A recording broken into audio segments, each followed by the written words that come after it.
Hey everyone, welcome back.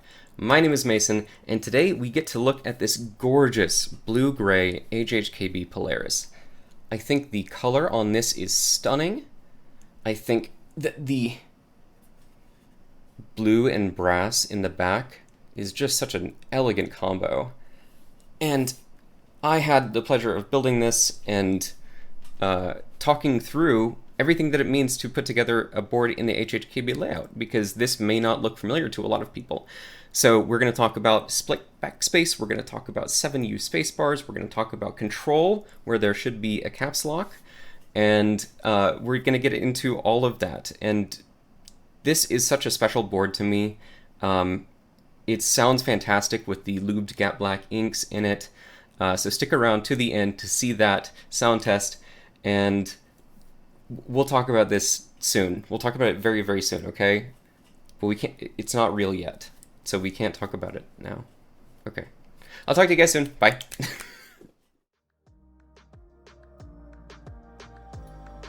Honestly, I'd be okay if this was the entire stream. Just us hanging out together. I've got coffee, I've got friends. What more do you need?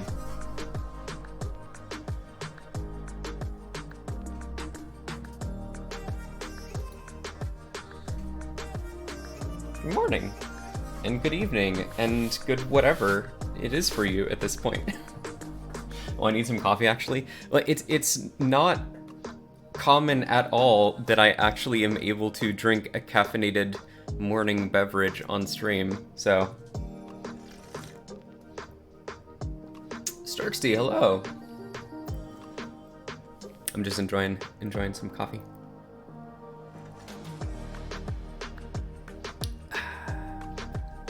We've got a pretty interesting day today. Hey, Kilo. Pause. We've got one of these. Well, thank you very much.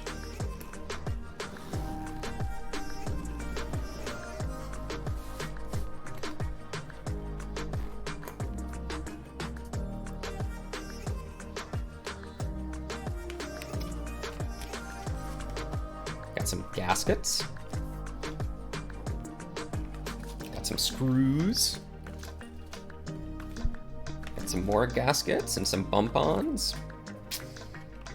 But the real big deal here is this guy. I almost want to use gloves for this because it's such a nice board.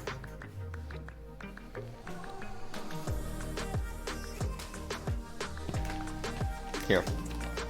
I'll pull out my my fancy gloves. How long have I been streaming? Like on Twitch or just today?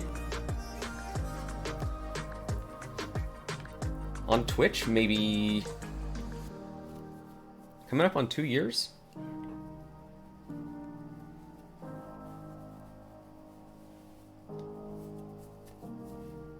Here you go. This is the white glove service that we need today. Gloves are lame. It's any time that I touch something that has brass, I tend to worry a little bit, and I'll explain why. Because brass can be coated in any number of things, sometimes not even at all, but like the oils on your hands can actually tarnish it and patina it. So I'm always a little worried. But actually, let me turn down the light. It's showing as a little bit brighter than it should be. Maybe there. Yeah, that's better. And this is the blue-gray, which I thought was going to be more gray, but it is definitely more blue. Hey, Yogi. Who else we got?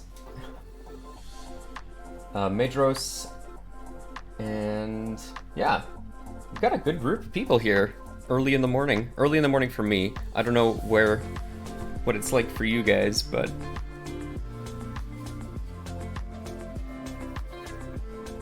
guess the first thing we're going to do, what switches? Gateron inks.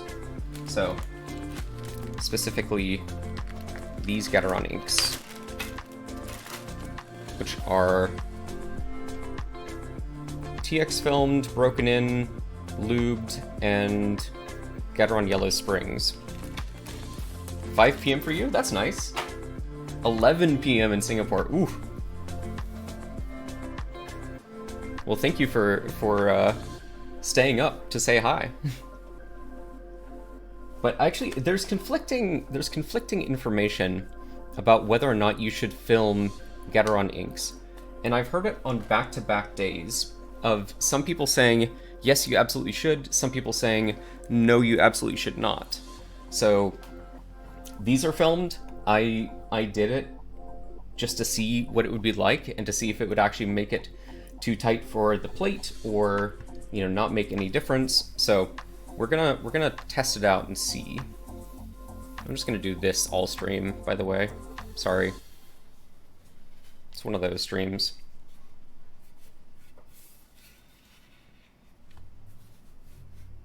But yeah, this is nice. This is very nice. I'm very excited about this. Let's set these aside because we actually need to get the PCB out first. Take a look at it. But the other like super nice thing about the Polaris is its gasket mount, which means these gaskets are actually going to attach to the plate and provide insulation between the PCB and the board itself. And it has these 2 layers of foam, like dampening foam. So one that actually goes between the plate and the PCB. Hey, Leighton, thank you very much for the follow. One that goes between the plate and the PCB, and one that actually goes under the PCB and, you know, between the case and the PCB, essentially. So I'm very, very excited for this. What's the plate material? I did buy 2, but I think I'm going to use brass. I think I'm going to use full brass. Yo, Medros! Thank you very much for the sub. I have full brass and I have half poly, and those are like, if you know anything about stiffness, you know, like those are on complete opposite ends of the spectrum. But I'm gonna build it with brass first, and then if I don't like it, I do have an additional PCB as well that I can use. But here's our brass plate.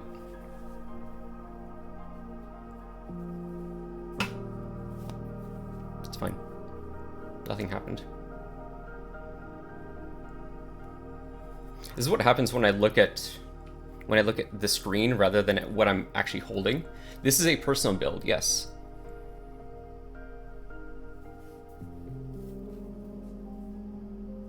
So, we're going to be building this in the HHKB format. So, it's going to be 1U, 1.5, 7U bottom row, and then I think I'm going to do split backspace, split right shift, obviously, and then I think that's it.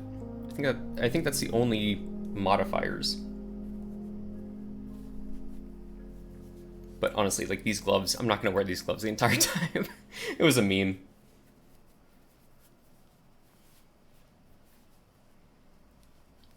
God, I hate this cube. What's wrong with it?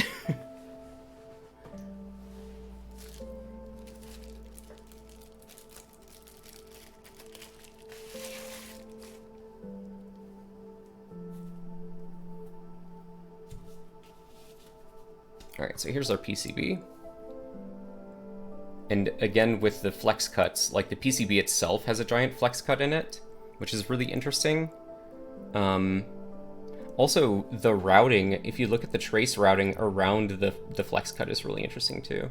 It's kind of hard to see here, but like there's some traces that go like all the way up and around, just because like you're in rows, right? But you have to go around this big cut. But let's actually test this guy first.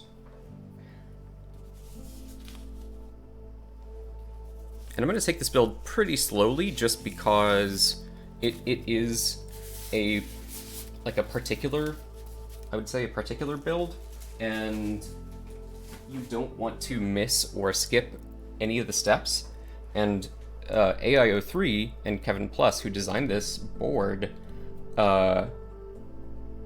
did like a really comprehensive guide, and so I'm going to make sure that I follow that as much as possible.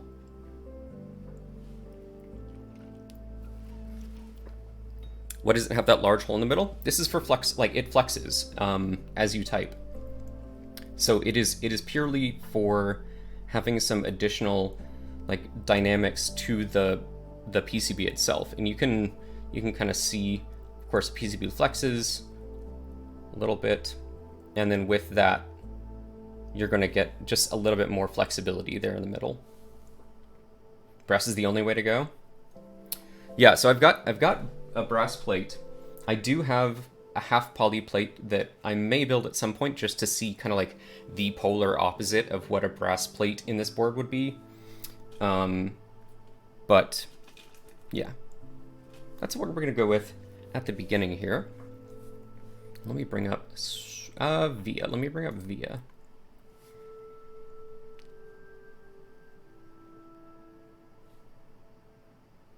And then hopefully I can add Via to this scene. Window capture. Via. Nice. Okay. So here we have Via, and it's currently detecting my NK65, but obviously after we unplug that, plug this guy back in. You can see that. Woo. Heckin' bright LED.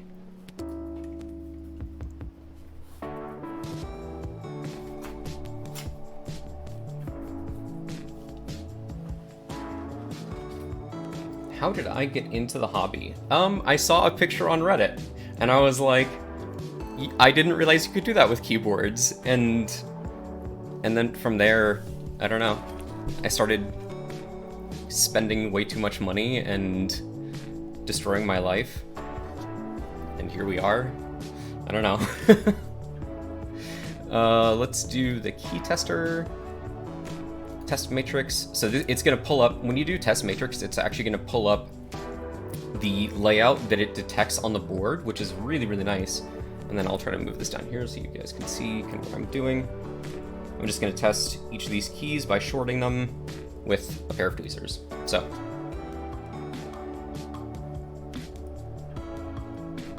yeah.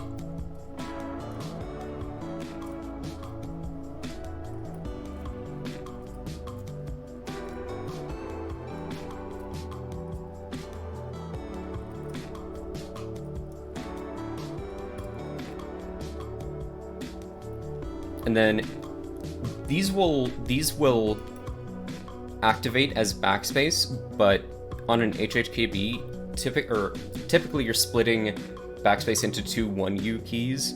So like that's gonna show as backspace. This is also gonna show as backspace, and this is gonna show as backspace. Just because, or actually not this one. This one is separate.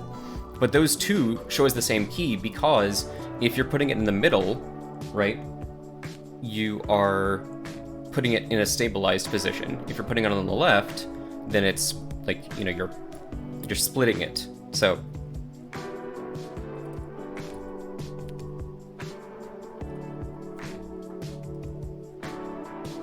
and then this key right here is actually going to be our delete key.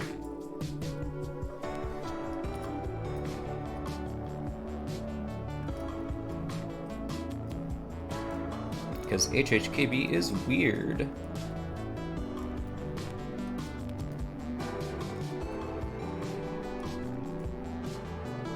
Okay, and here's another one where we have basically two keys that are right next to each other. But this is going to be for stepped caps lock and normal caps lock. We're going to use the normal caps lock because it actually becomes your control key in the HHKB layout. There is no concept of a dedicated caps lock. Vogon, thank you very much for the follow.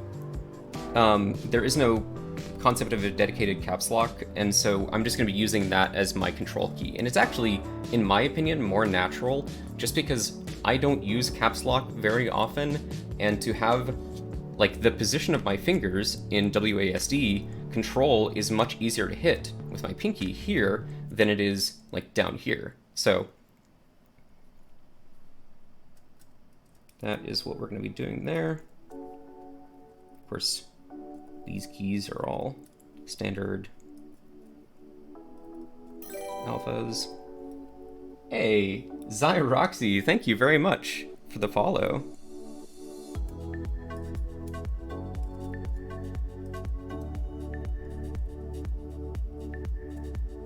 And then this is going to be our right shift. Or actually, sorry, that's our enter. And that one's pretty standard. That's always going to be where it is in the HHKB. Show us your happiness. What does that even mean? How long did I wait for this? So I waited for the entire group buy, right? I bought in during the group buy, then I waited until recently it was delivered to Colorado, which is not where I live, and I then had to pay shipping again to get it from Colorado to Illinois, where I am now. And so I've been waiting for this for a while. And then obviously, like, the charity event, you know, has been taking a lot of my time, so to actually kind of set it aside for that long was painful. Okay, there's our shift, left shift, full left shift.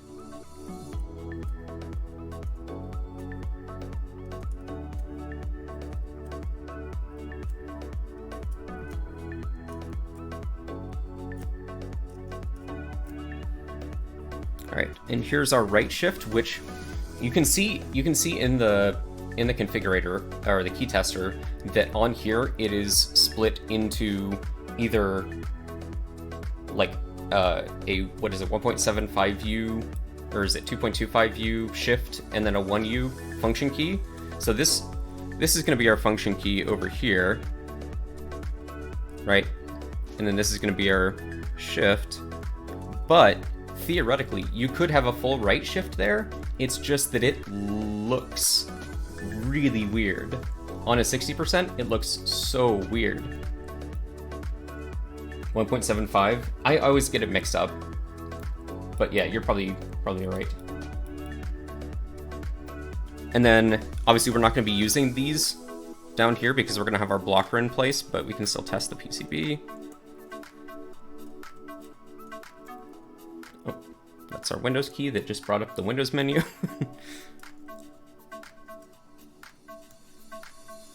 And then these are going to be 1U and 1.5U for control and alt, or not control, sorry, alt and Windows or super.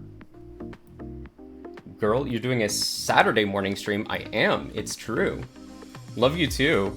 This is a different time, but I like it because I actually get to like hang out with people and drink coffee, which is not something I get to do on stream normally. So, cheers to you, Langlandia. Your stream has been going crazy recently. Congratulations. Okay, and then these are all different space configurations.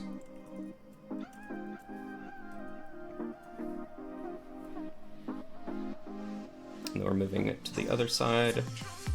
Our 1.5 and 1 super. Okay, so that's actually done, I think, right? Or hang on. I'll test this control even though we're not going to use it. Cool, it works. Yes, an EU-friendly time. I really like this time slot, like a lot. So I'm probably going to be doing this weekly if I can manage it. What the heck is... No, go away, Discord. What are you doing? No! How do I get rid of it? Go away. Why are you on screen? That was supposed to be Via. Why the heck is it bringing... I had the window capture for Via, and then for whatever reason, it just decided to start capturing Discord in the same scene. I have no idea why. But you guys got a sneak peek of what's been happening in the Discord, where people are talking about what haircut I should get. Because we did the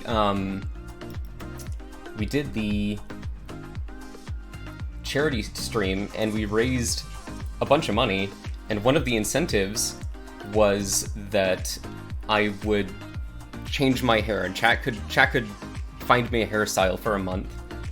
And so, let's see, hair. So there is actually a poll. Hey, Lingolandia, thank you for the Prime sub. So as a charity bonus, you can actually vote for what hair I have next.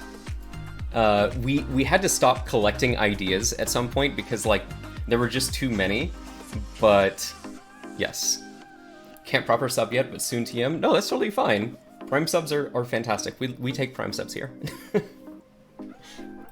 Via and Discord get confused in OBS. Interesting. That's really good to know. McWhipper, yes. Well, I was a developer. I was a developer for 10 years and then went into management recently. Okay, but we can actually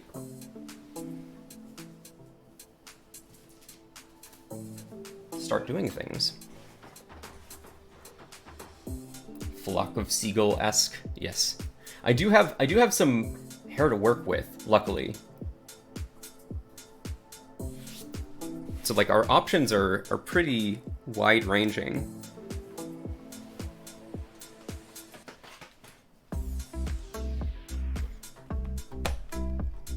Let's see if I have a GMK7U. Yes, I think I do.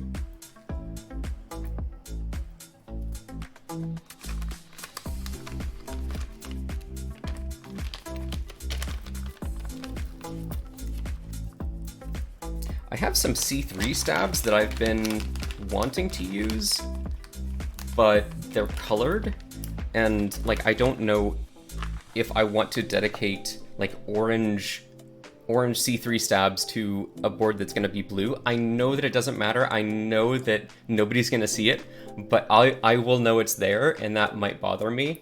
So we're gonna sit on those. But I have, like, pink, orange. This is supposedly red, but it's not. And then this is orange and purple.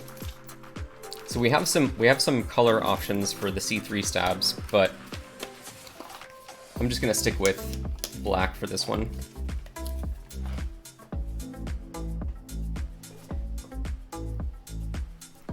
Which means it's time to pull out our Lubed.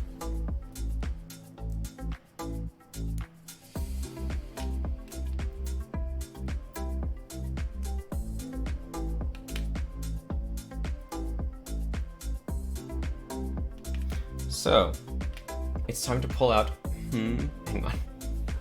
Oh gosh. Okay, if you frequent this stream enough, you will notice that I have no concept of what's coming out of my mouth at any given point in time. None. It's bad. I think one of my favorite clips on this channel is just a completely out of context clip, and then, oof. I sometimes realize it after the fact, I sometimes just don't. So...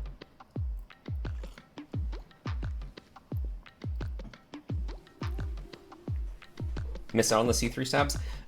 People have mixed opinions on them, and I have yet to try them. I have them, obviously, but I have yet to really put them into a board.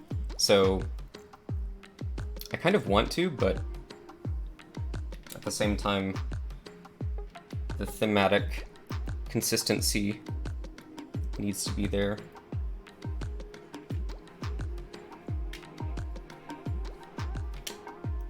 Also, Langolandi, you have to be close to being able to apply for partner, right? You've been pushing really good numbers recently. Hey, Gamer Built Keyboards, thank you very much for the follow.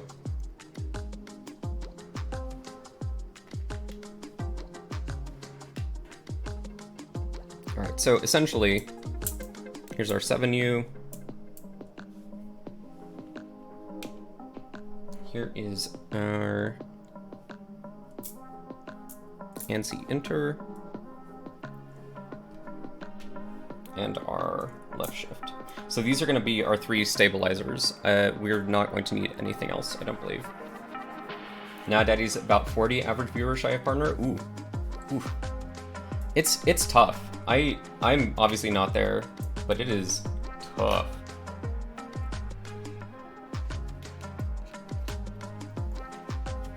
Oh, Kilo. Alright, hang on. Kilo actually wants me to drink water and save my life. So thank you, Kilo.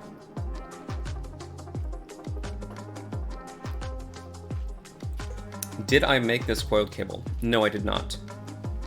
Cruise Control did. So here, let's shout out Cruise Control. So Cruise Control is an amazing guy. He donated 3 kits, three make your own kits to the charity stream and a commission as well. So like the dude's insane. He's such a wonderful human being.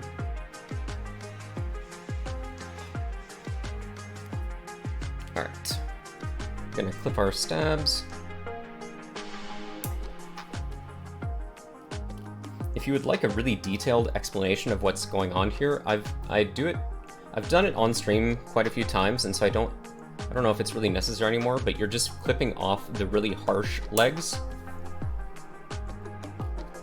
and you're trying to make like a flat surface on the bottom, so there aren't any like these prongs jutting out.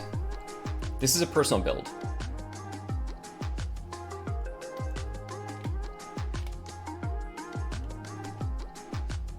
I am open to doing commissions though.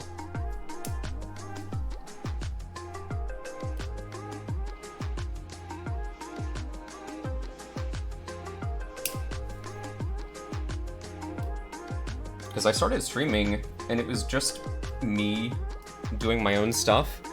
But now that there's kind of interest, I'm happy to talk to other people about building boards.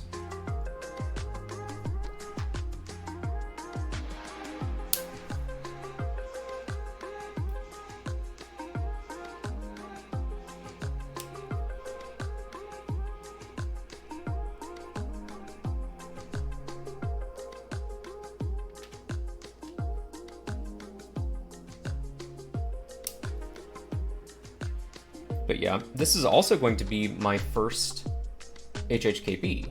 So I have not used an HHKB layout before.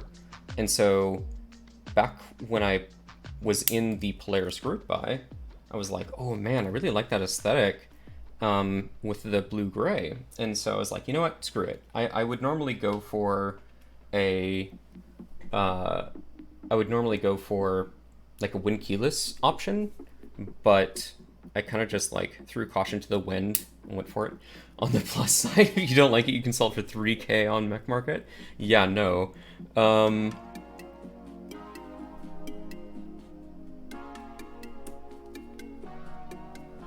Hey, Lior, how's it going?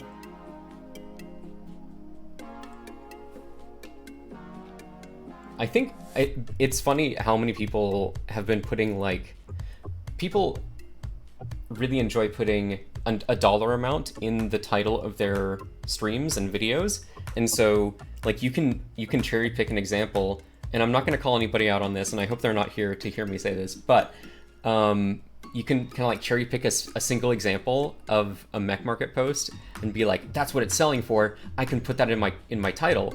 And so I could have put like $1,000 build because like one crazy random idiot, you know, tried to sell his Polaris on Mech Market for $1,000. But nope, that's not me.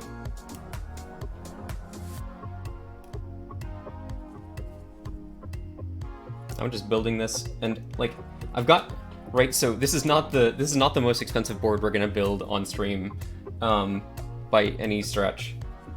But yeah, I don't really care what it's worth because it's for me.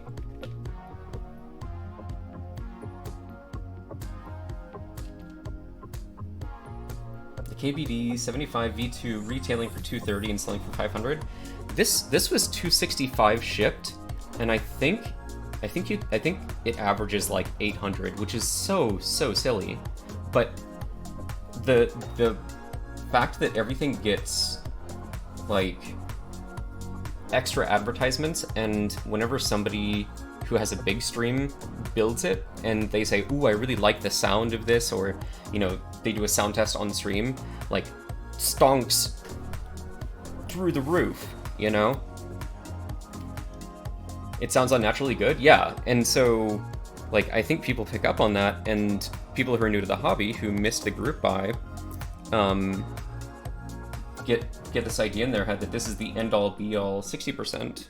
And so yeah. But I haven't tried it, so we shall see.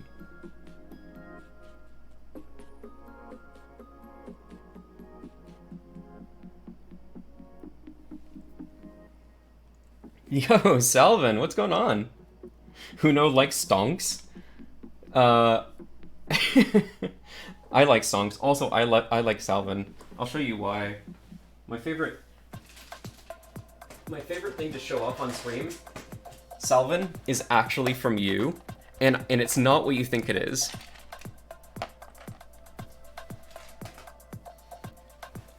I love this box. I love this box. The keycap is great. I love the box.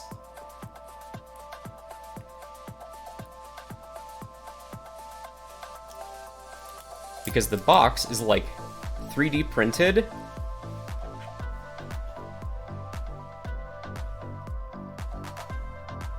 Oh.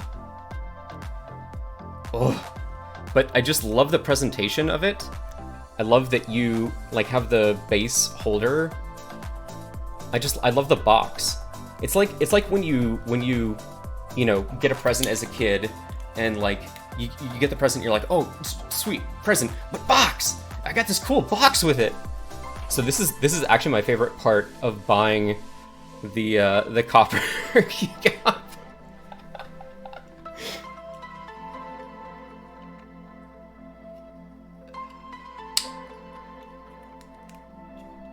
And I just love the attention to detail. I love the colors. I love the packaging. Oh, so good. I don't know how many people like pick up on that kind of stuff, but that is by far my favorite thing. I love it. Okay. Is this one done? Yes. Do you need to box Rama caps like that? Yeah, the Rama caps that I've gotten have all been in a bag, I think.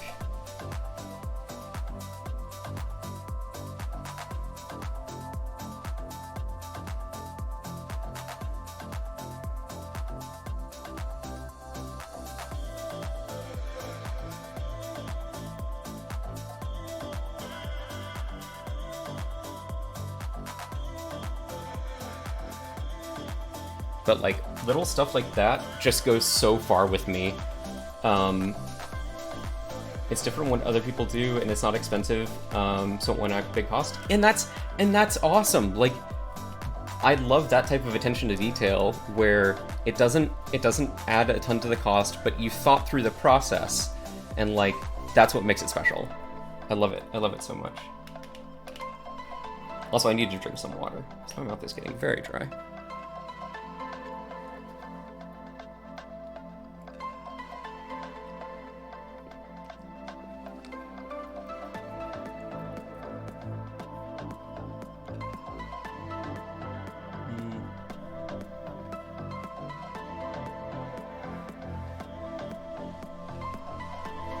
It's an optional step here, but for whatever reason, I've been getting like paranoid about stabilizers recently, because I've had some that were like way too rattly, and so just adding a tiny bit extra tends to solve the problem.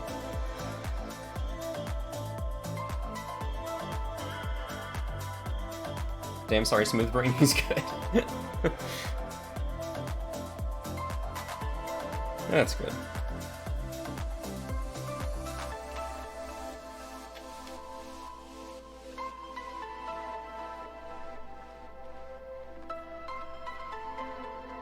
Blabbers and slobbers all over me. Yeah, that's how babies do work.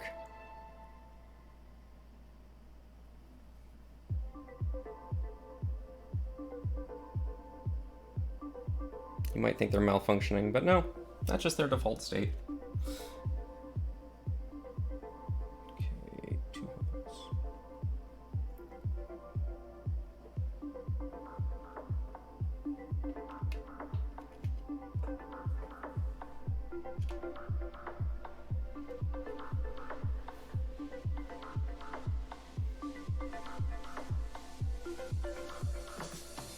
Yeah, I'm coming up on that time in my life too, and I'm not excited for the nights part. Everything else, totally on board. The nights, ugh.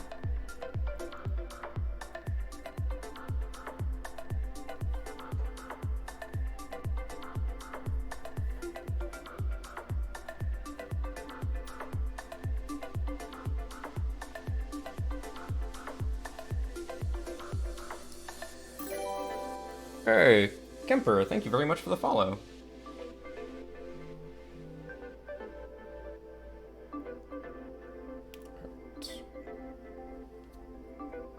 Yeah, dude. I am very excited. I've been waiting for this for a very long time. This is a personal build, so this has been a long time in the making.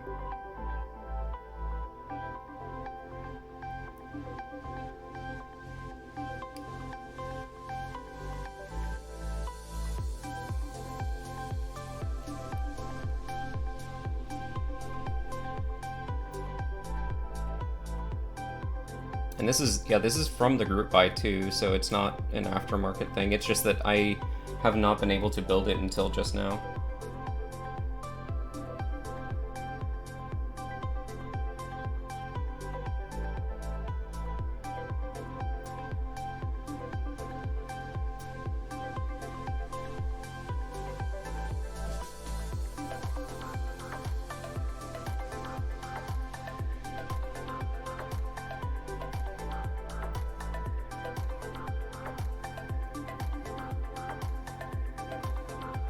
Glad to see someone streaming a build right now. I'm looping switches and need something. Yeah, looping switches I can only do while doing something else. If I try to loop switches like just for the sake of looping them, I will go crazy. There's actually video evidence that I go crazy when I loop switches for too long.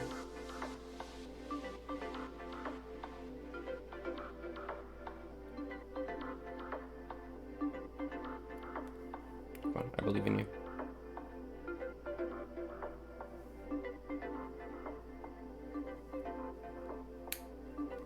Okay.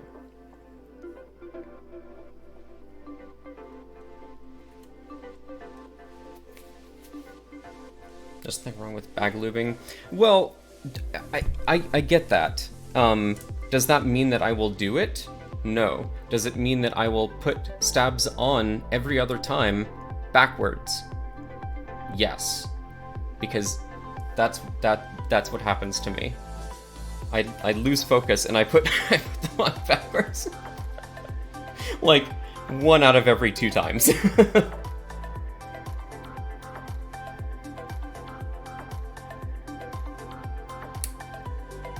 Hey, look, it's fixed.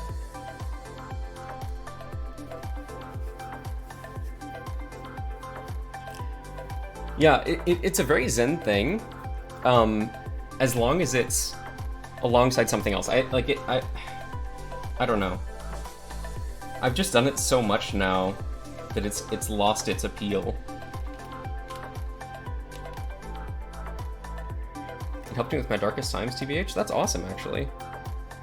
You know what I really am a big proponent of is things you can't fail at, right? Like, if you just take your time with switches and with keyboards, you can't fail. You can make mistakes, but like they're correctable. And so I like hobbies where if you just take your time and do it methodically, like there's no competitiveness, there's no, race against the clock. There's like, it's just you building something, you making something with your own two hands. And that's really cool.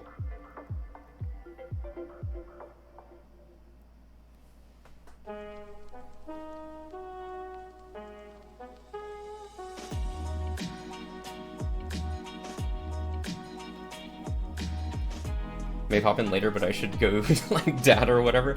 Okay, that's fine. See you, Link Lane.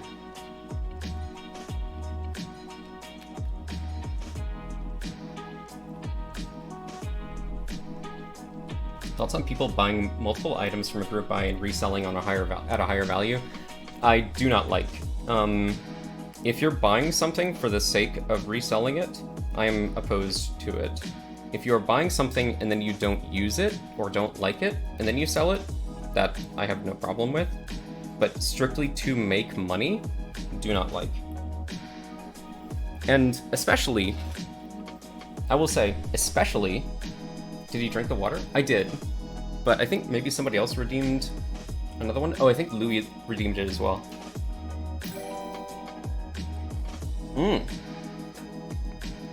Simp Detector 69. Thank you very much for the follow. It is I, just futile. One of the things that actually bothers me most are budget boards. So, like, this is an NK65. Novel Keys did a ton of research and effort went into making this an affordable board. And when people buy this up just to mark it up, like, the people who are building these boards and like putting the R&D into these boards are oftentimes like just barely meeting cost or even losing on the deal.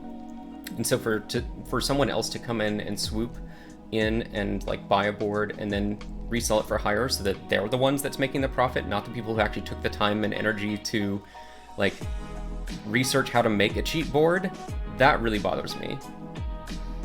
And the same thing was the case for Polaris, right? Polaris was $265 shipped, and now you see it for like $800. Like, that's ridiculous to me.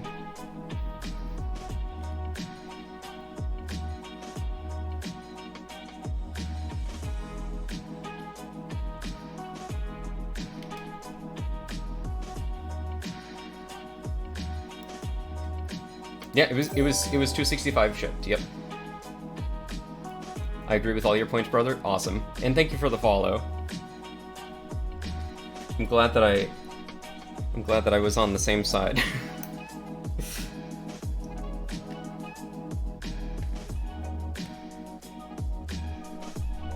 Also, you guys are gonna have to forgive like the extra shaky hands, because like I've only had coffee this morning, and now a little bit of water, but it's just gonna be like this.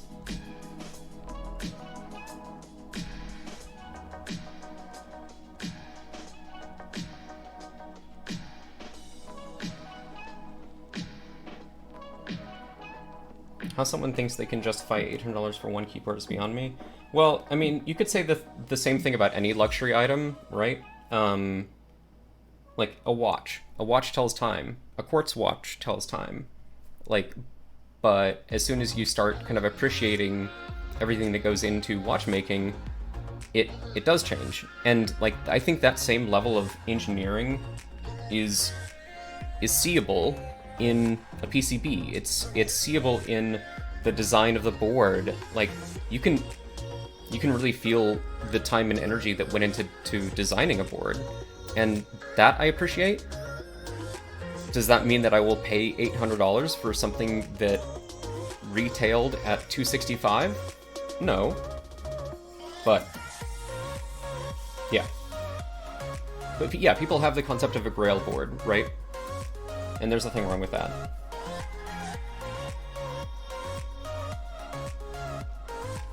Speaking of Grail boards, what is your Grail board 21 solo?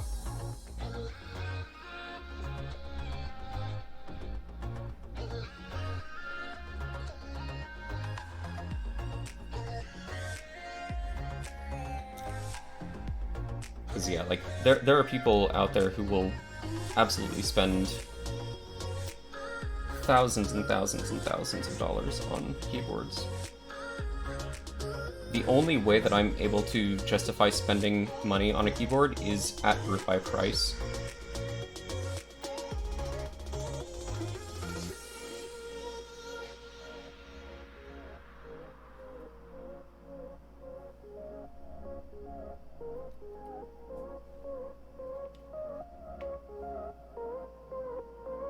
Personally, I consider that no board is worth over $1,000. Yeah. I mean, I've never purchased a board over $1,000. I have boards that are worth over $1,000, but that doesn't mean that I've paid that much for them. It just means that somebody else has assigned that value to it after the fact. Key cult number 165, yeah. Yep. That'll do it. That'll do it.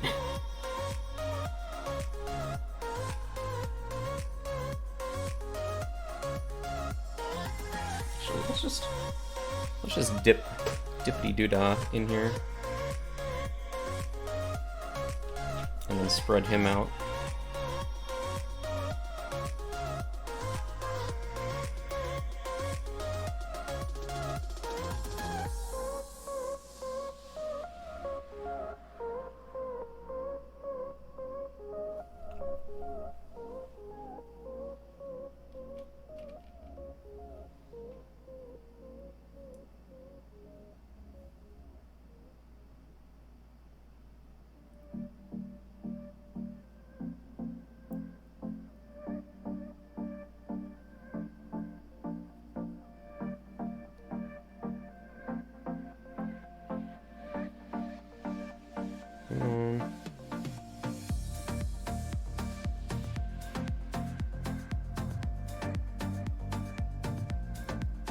I'm having a very hard time.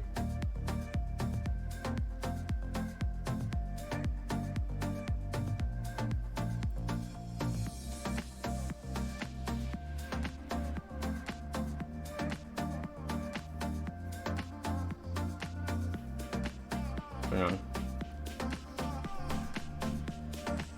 What's going on here?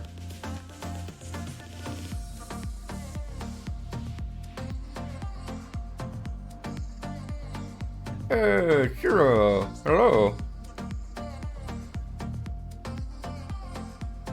I'm currently in a battle for the fate of humanity with this stabilizer.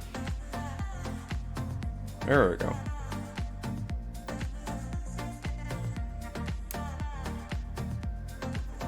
Sorry, it was just like, it was having a really hard time getting into the bottom hole, and I'm not sure why. But we got it eventually, so.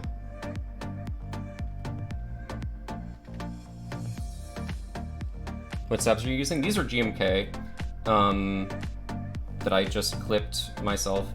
I do have other stabs, but they're all kind of like bright color themed.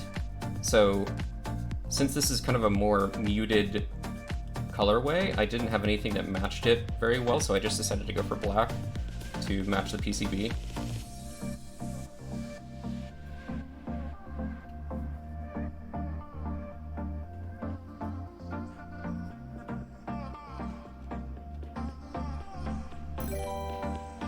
Hey, Wilo, thank you very much for the follow.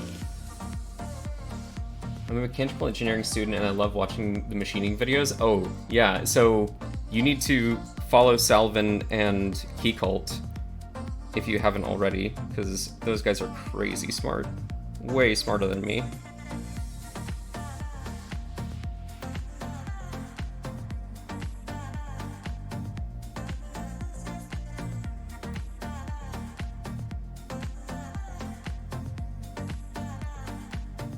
But I actually really like engineering. I like materials as well, and like the study of of materials, but yeah. Steel Wind, how am I doing? I'm doing really well. I love the chance to wake up and, like, drink coffee with chat. And Doug's here too. Hey, Doug. That level of machining takes so much skill and trial and error. Yeah, it does. And so, like, when you're buying a Keycult board, you're buying all of the R&D, you're buying all of the failed builds that they've done to get to this point. You're buying the success story that has led up to the moment where they could call, like, their board an A-stock board, right? Because, like, their level of excellence is so high, their level of detail is so insane, like, that you're not just paying for what they built you that one time, you're paying for the entire history leading up to it. Who, you call that coffee? What's wrong with my coffee? What do you mean? What do you mean, you call that coffee?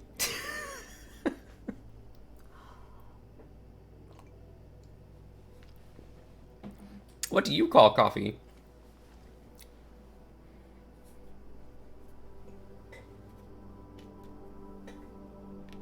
It's not prime beans imported from a hamlet in Italy? What does that... What? I have... So my wife...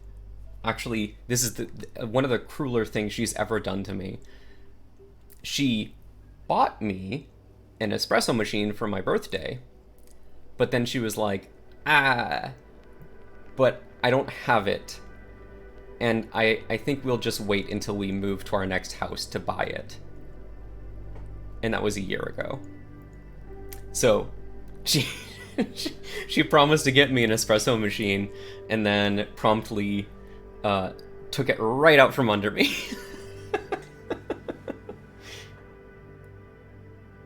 I got very excited and then very sad.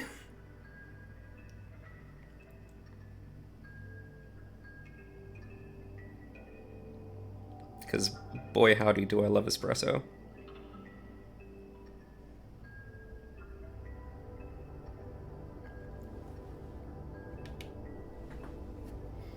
The coffee beans haven't been digested and pooped out. Oh, I see. Yeah, what is it? It starts with a C. It's the civet? Is it this, like, a civet cat that eats them and then poops them, and it's like the most expensive coffee in the world? Kopi Luwak. Okay. Yeah, I don't know how much it costs, but I do know that it costs too much for me. Also, I think my wife just messaged me about the espresso machine. Hang on, I'll allow that. I had to turn the auto moderator up during the charity stream just because there was so many new people and everything, and I have few mods, and so to make their lives easier, I had to turn up auto moderator. But yeah, that's totally fine. It just, like, flagged bad words. And I was like, nah, I don't care. The civet coffee costs $800 the kilogram? What? What? See, and the thing about that is, like, by the end of it, you've consumed it, right? You've had that experience. You've consumed the coffee. Like, I cannot imagine paying that much for kind of like not a disposable item, but like a consumable item. Hey, 32, thank you very much for the follow.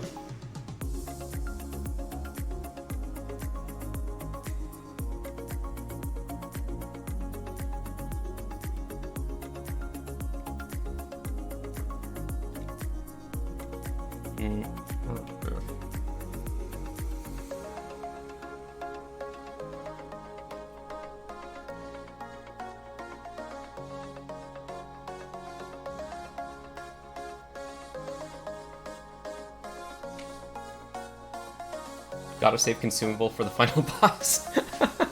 It's true.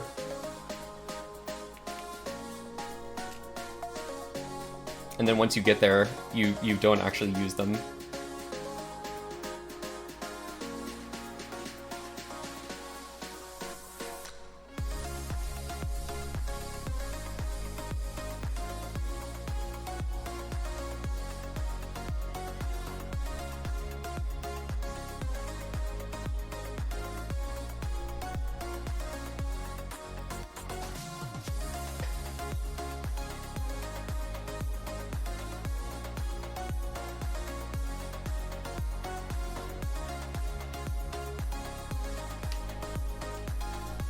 Alright.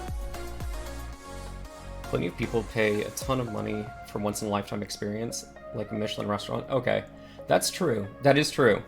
And I will say for the experience, yes. For coffee, for me, no. I just don't think my palate is refined enough to actually get the enjoyment or the experience out of it that would elevate it to that level. You don't just drink it. Let's say that you like red wine, and you decide to, well, that is useless because it takes you at least 8 years to be able to recognize everything in that wine. The same, yeah, like, no, I know you're not saying that. Is it Ayabosi? But like, I do enjoy food and drink quite a lot. But for me, coffee tends to be more of a utilitarian thing, or like a means to an end, than an enjoyable experience. But maybe that just means I'm doing it wrong.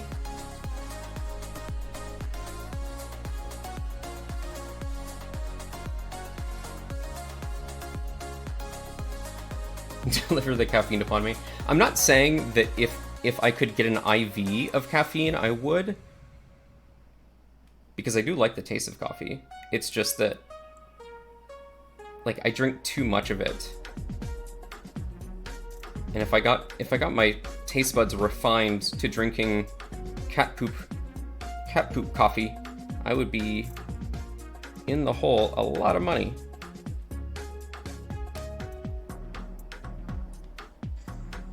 But I mean, that's what you were saying, is that it's not an everyday thing, and I'm not trying to belittle that point. What mouse is that? This is a Glorious Model D. So this is their Ergo mouse. They're making a D- soon, but I tried the Model O- and it was too small for me. So I think I'm just gonna stick with the Model D.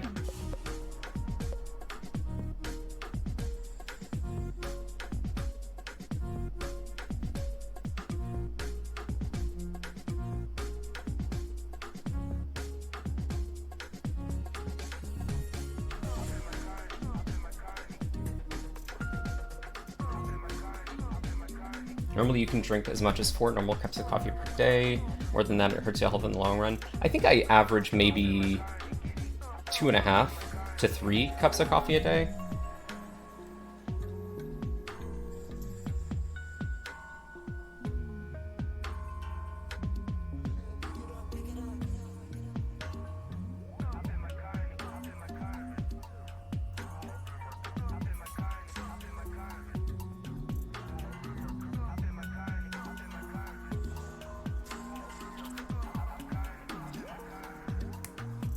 Alright. Those are nice and loopy.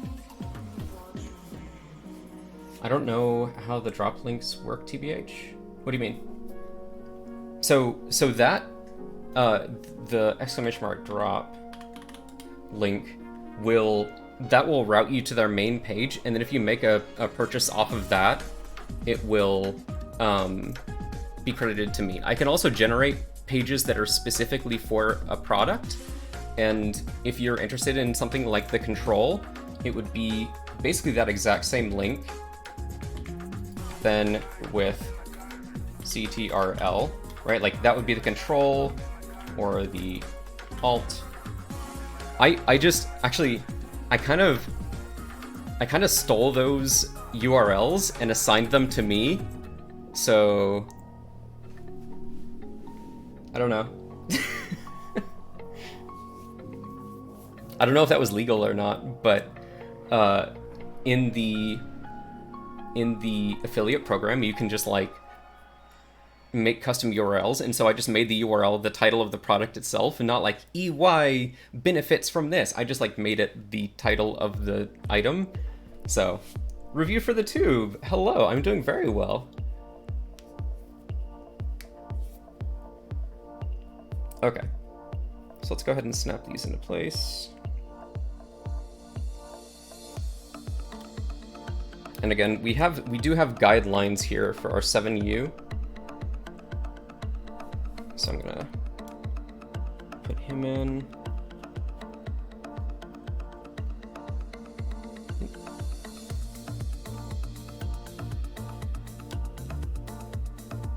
And so he's now lining up on both sides with the 7U. My hands are too shaky for this to balance multiple stabs on there. But then these are screw in. So on the back side, we're gonna have a hole to screw it in. And you don't always have to worry about shorting, but since I have a bajillion of these, I'm just gonna put them on anyway.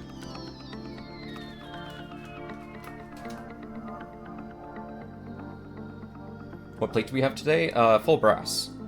I do have half poly, but like that's the extreme other side of stiffness, and I'm not sure that I'm ready for that yet. So we'll see. Maybe soon.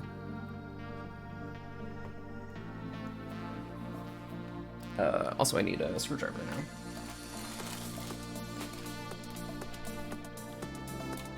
I should try it. Well, it would be super flexy too, because we do have this flex cut in the PCB itself.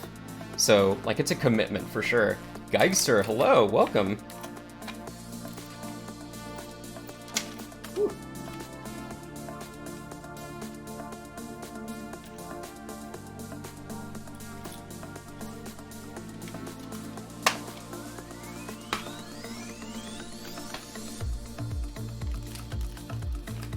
And then these guys, I don't know what material they are. Are they nylon or like some type of insulated material that's gonna keep any metal parts away from bridging contact pads? And like I said, I don't think it's a problem here, but it's just nice to have these available to you to put over the screws and then up under the PCB. Hang on. Unkinder Fiend, hello, welcome back.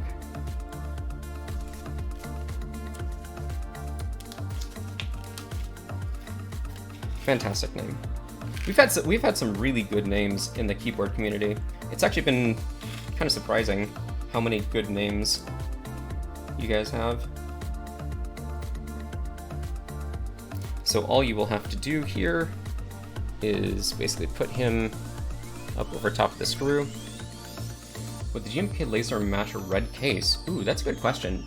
It really depends on the type of red, and close enough is actually worse. So, in my opinion, if you have a blue, like let's say a blue case, and you're trying to put a blue keycap set on it, if it's close but not spot on, that to me is worse than having something that contrasts, right? Because your eye isn't trying to like compare the two colors, right? It's seeing the contrast and appreciating the contrast rather than like trying to feel like, ooh, it's close.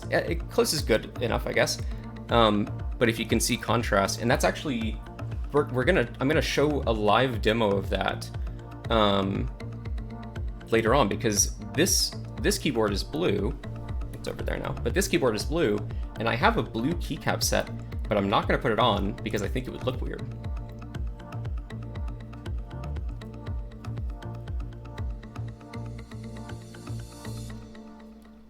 So you can see we've got our little pad under there between the PCB and the screw. Actually, I just remembered. This comes with shims, and I'm not sure if I need them or not. So let me show you what I mean by that.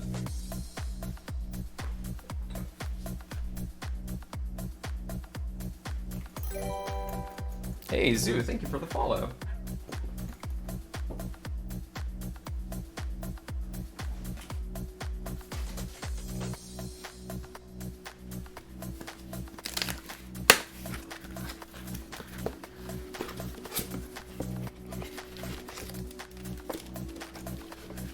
So the Polaris actually comes with these little shims that go under your stabilizers. And I am not sure if I'm going to need them, but I'm probably going to put them in there anyway. Unboxing ASMR. Oh, you guys like this? Sorry.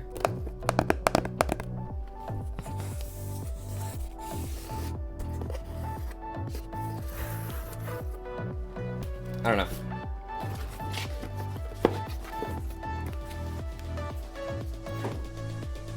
But you can actually, like, these are the same material as the plate, essentially. GMK definitely needs the shims? Okay. Then that is what I will do. And I think you just break them off, essentially. Yeah.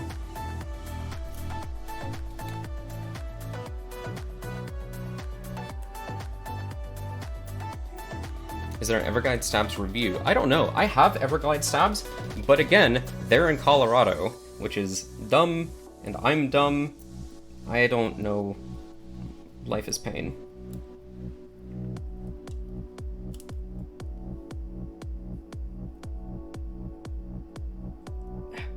Hands are so shaky.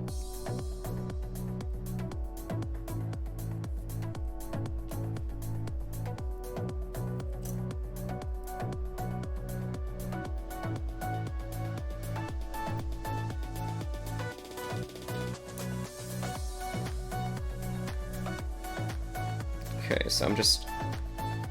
It's happening off screen, essentially, but you can kind of tell what's happening here. Just putting the shims in place over the 7U holes.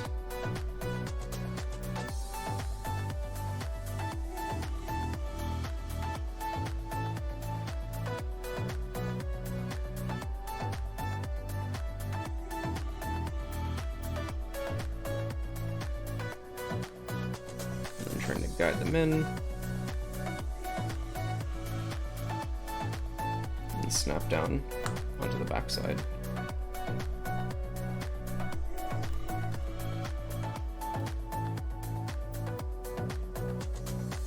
Okay. Nice. Existence is pain. Mr. Messes. Yeah.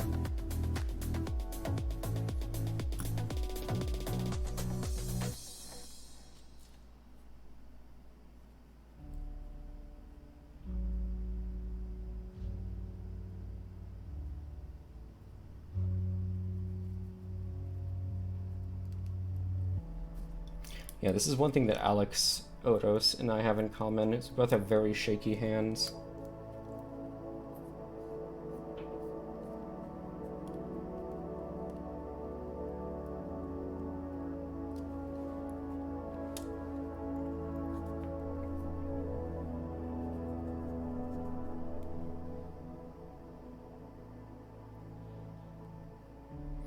Hopping off for now. I hope the rest of the build goes well. Yeah, thank you very much for stopping in.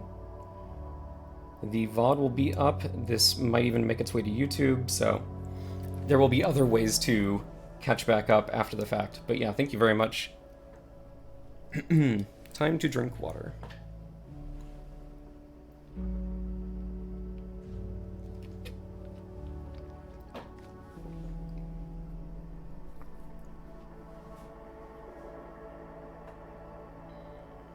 Oh, Mr. Mises. Oh, that makes more sense. That makes way more sense.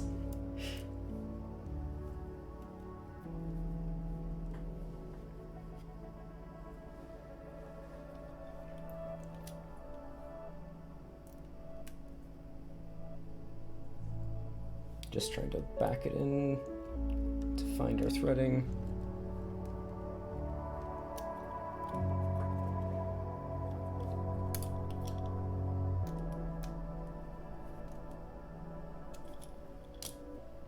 What's the Keeb that I am most excited about that hasn't shipped yet? Ooh, great question. That hasn't shipped yet. So I'll be getting the M65, the Rama M65B, the E8.5, and the Think 6.5, and I'm excited about all of those, kind of equally.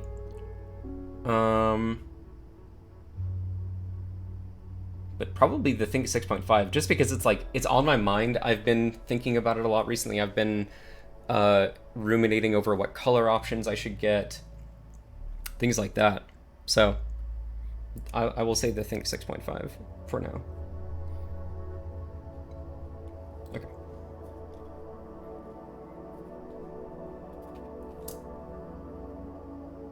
What did I go with? Deep Ocean. So the like dark stormy blue gets me every time. Oh man.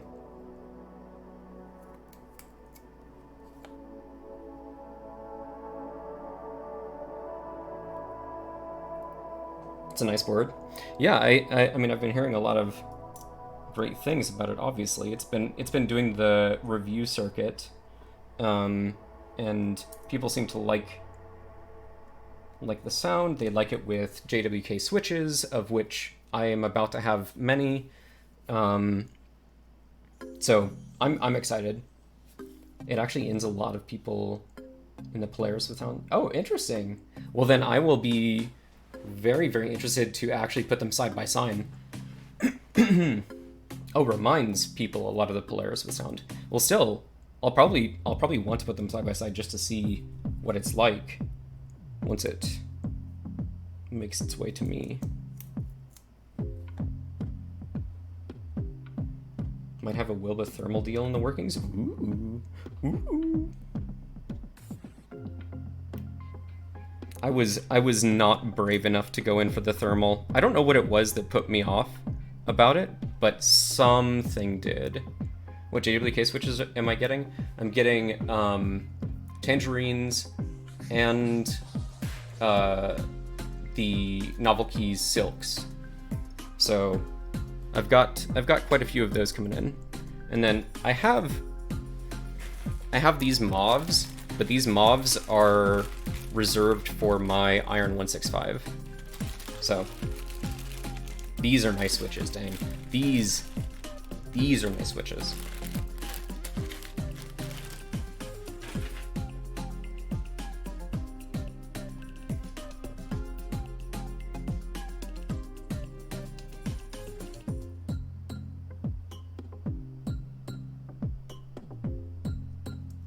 Shake your hands, shake your hands. Well, you gotta be there, shake your hands. Okay.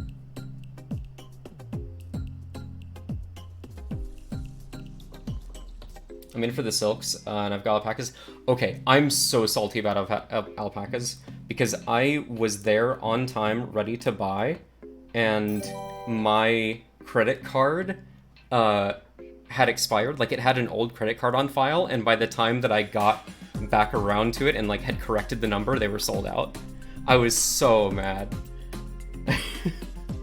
Hang on. Noted isn't. Thank you very much for the follow. Oh, yeah, it was rough. It was very rough. Because I'd been up, you know, that morning, because it went live at like 11 a.m. Central Time, and I was ready to go. I thought nothing in the world could stop me. I'd been talking about it on stream the day before. I have Bosi, thank you very much for the follow as well. I've been talking about it on stream as well. Like, I've been telling people, like, hey, if you guys are wanting alpacas, like, they're going live tomorrow. And maybe I shouldn't have said anything.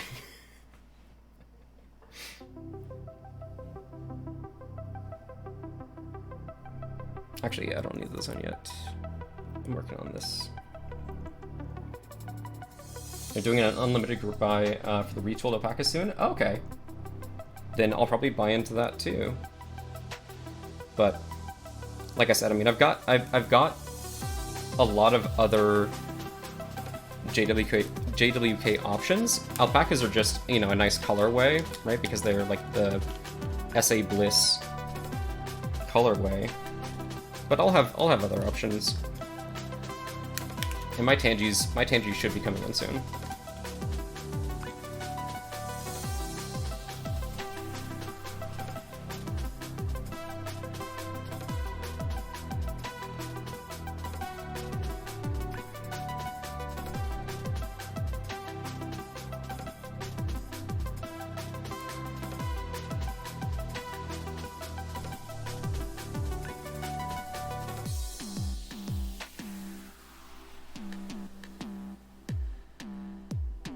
Okay, apparently my hands aren't that shaky. I'm at least able to...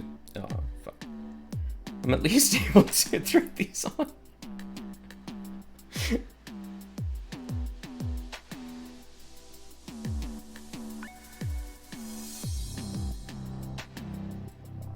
There we go. Okay. No news on when yet. I just know that it's been rumored to be relatively soon. They'll be doing like they did for the Silent Alpacas in June, July. I see. Golden Brick, hello, welcome. Yeah, we are building an actual factual Polaris today. It is a personal Polaris that I have been waiting for a very long time. Dude, I'm super shaky on stream. Should have, yeah. I do have a lot of soldering to do on this board, so it's going to be interesting to see how many times I burn myself. So, you know, stick around for that.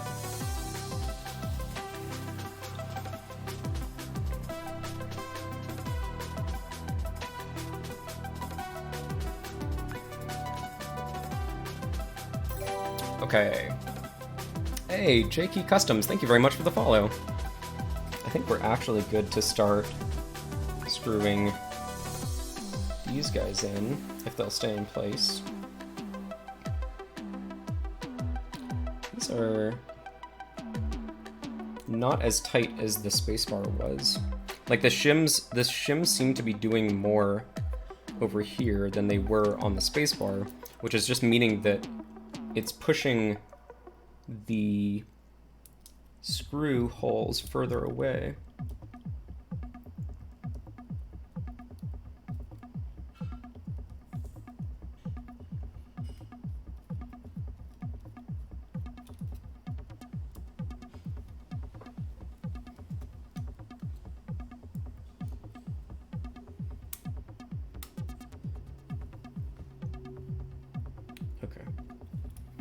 Better.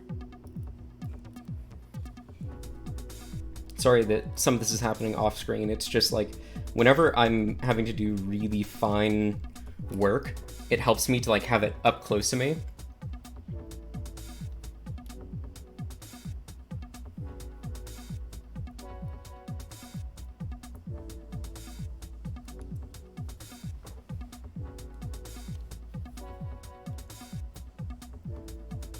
And now this one, like you can kind of see, this one went through and was actually like the front side of the stabilizer was able to grab the PCB on this side, but on this side it's really struggling.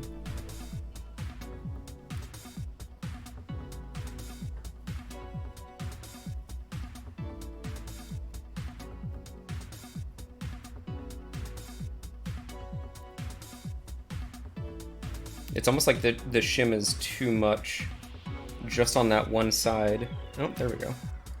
I was able to kind of force it through. It just took a bit of extra effort.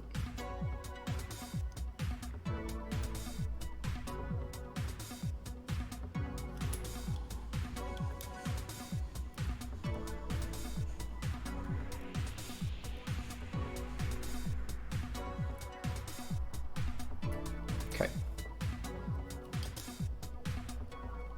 Good.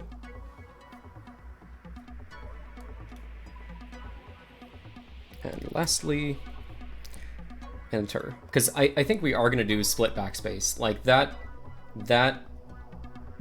I think is going to be like the more traditional HHKB layout. Isabella, hello. I finished taking pictures of your board yesterday, and it's so beautiful.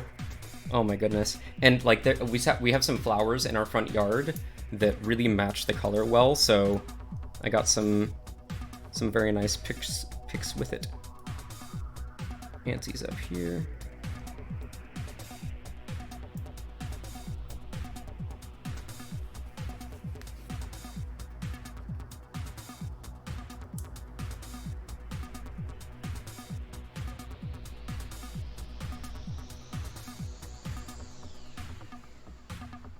Come on. Catch.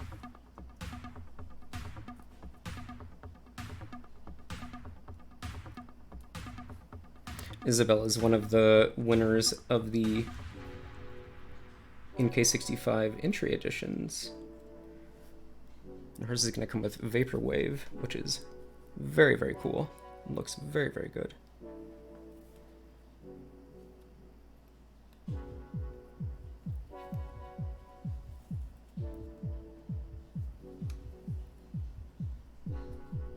When will they be posted? So they're on this camera, which I currently use for both filming and taking pictures. So like I just need to take the SD card out and load them and do some retouching, and then they should be on Instagram, I don't know, very soon. Come on, hands. I believe in you.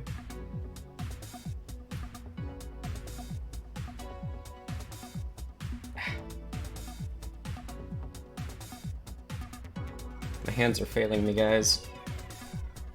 It's a little pathetic, actually.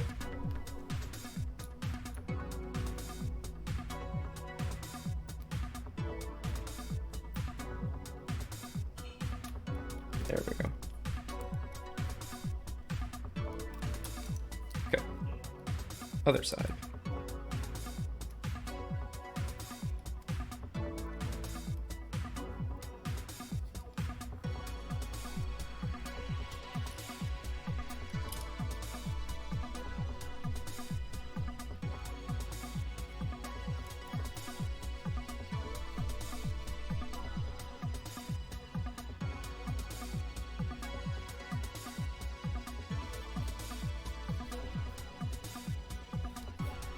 I think part of the problem is I'm trying to keep my desk mat from getting dirty, and I shouldn't care as much about it as I do.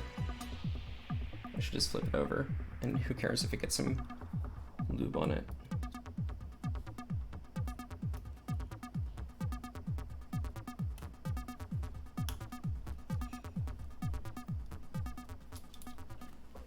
Okay. Stabs are done, which means we can start working on the gaskets for the plate. And I'm going to read and show you guys the guide because I think it's really important that we kind of like follow the right sequence of events.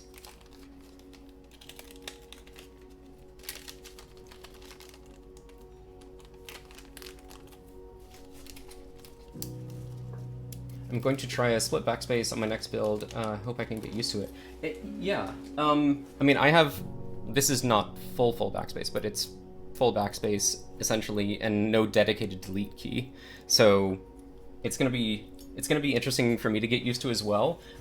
It will be also interesting to see how much time it actually gets, like how often I end up using this board, because it's a 60%, whereas my preferred size is kind of 65 at this point. I think I've kind of refined my taste to the point where I think 65 is the one for me. But I bought this before I knew that, so we'll see.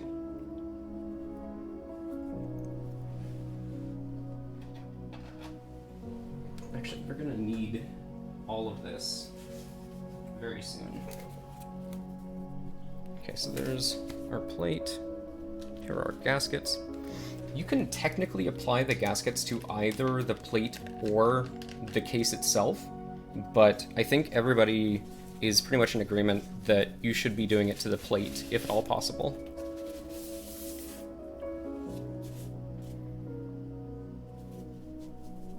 And so you can see kind of the tabs that jut out here. This is going to be where our gaskets go. And it's going to be on both sides. And then once we actually get to the case, we're going to have specific case gaskets that keep the edges from bumping. So basically, if you imagine the case being around this right now, they'll be on the outsides of the case there, and maybe there and there. I don't really remember exactly.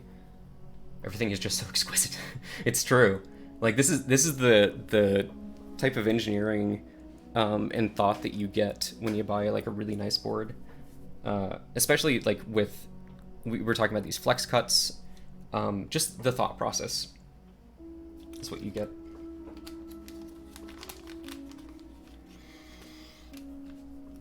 But yeah, let's bring up the Polaris build guide really quickly, and I'll even switch you guys over there to see. Parts and tools, got that. Soldering equipment, got that. Pair of tweezers, got that. Before we begin, let's begin. All right. I have already flashed, and we did test the PCB. So we can skip this. Preparing the case.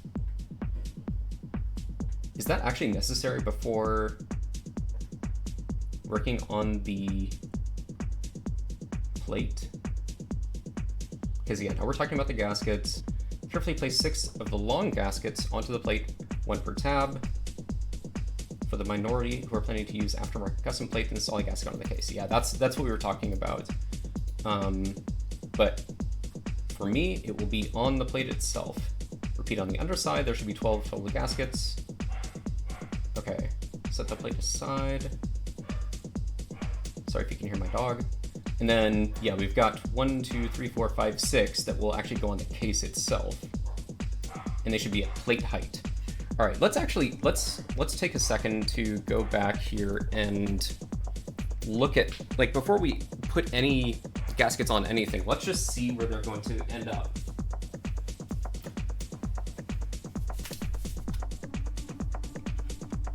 So we can actually do the whole case teardown now.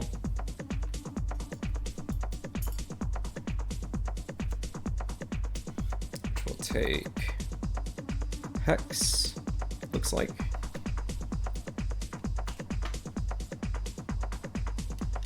Too small, too big. Okay, well, so it looks like 1.3 for the small ones and maybe 2.0 for the big ones. Yeah, those are 2.0. 4 people are making Polarises right now? Whoa, interesting.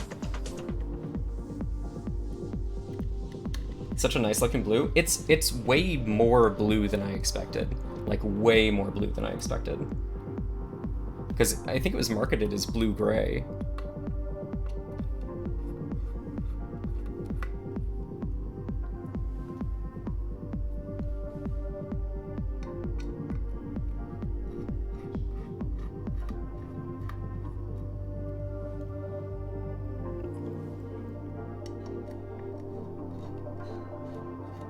Also, I think my dog barking was notifying me that my next set of gateron inks had come in. Okay, let's be really careful with this. We're just gonna flip it over. Oh, there's our Polaris, and drop him out.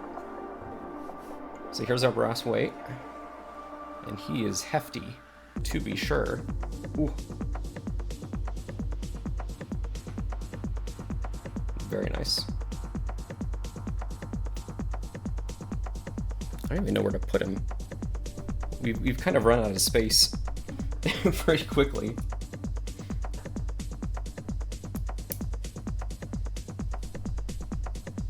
And then here's the aluminum piece, which is substantially lighter than just the brass weight itself. But yeah, this blue, it is nice, but it is different than I expected. I thought I was getting more of a gray blue, but this is like a true blue.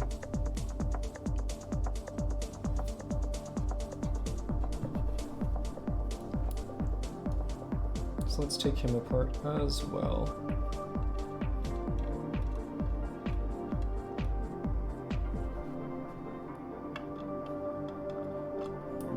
Actually, it's too small. Was it 1.5? Oh, 1.5 was too big.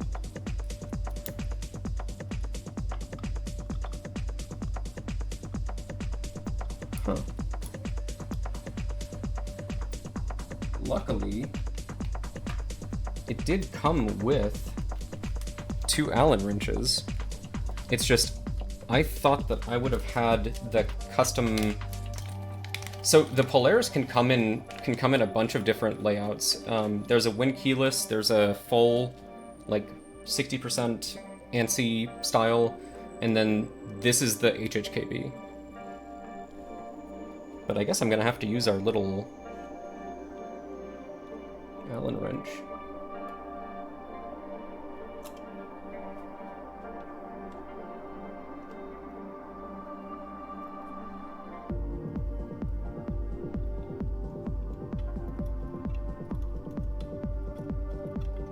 Because like I have half size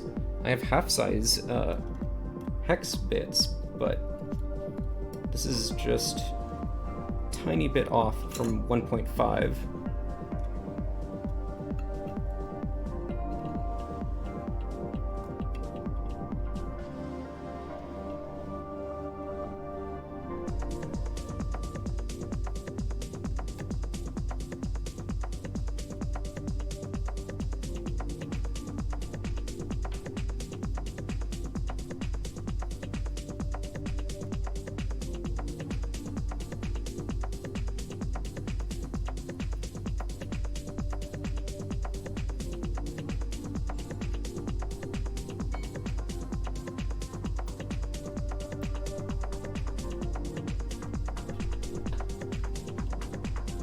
It only came in the one layout. No, there were a bunch of options. But this was the reason I went for HHKB is just because oh gosh, I just saw your message, Vutang. Very smooth pickup line.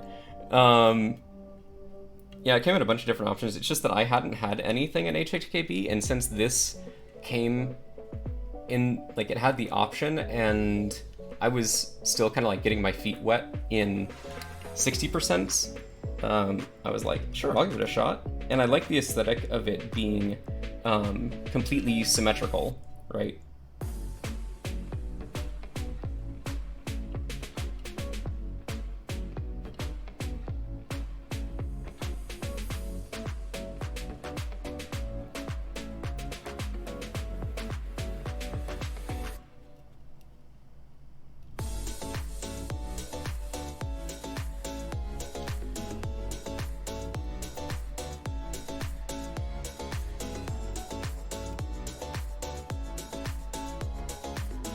Do we have Pepe Jam enabled in this channel? I forget.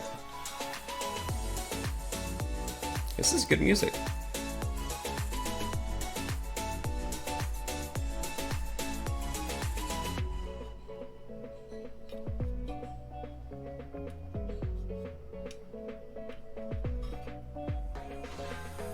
So, if there are 4 people building Polarises right now, what other layouts are represented? Because I would almost guess that I'm the only HHKB.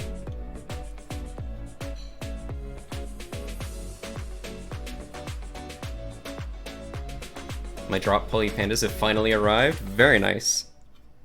You will have to let me know what you think of them.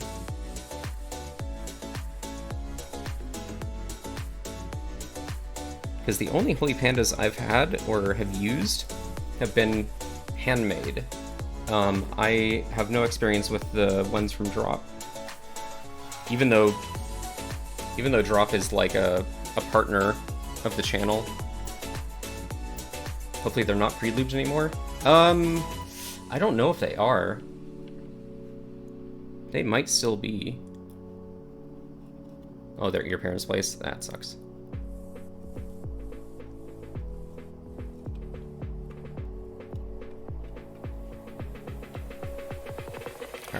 Let's set all of our screws up here.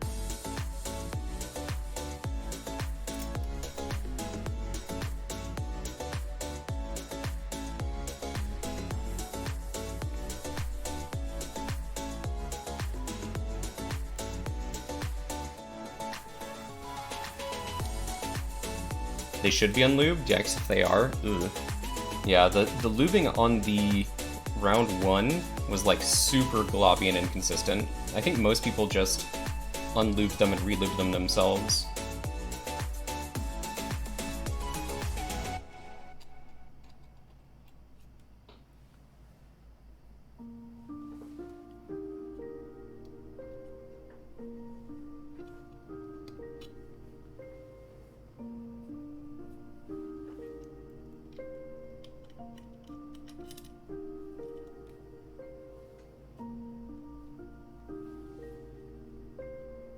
Okay, we went from like Jammer to Lullaby.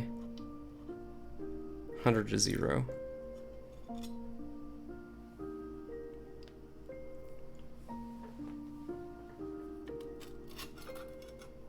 Oh, one more.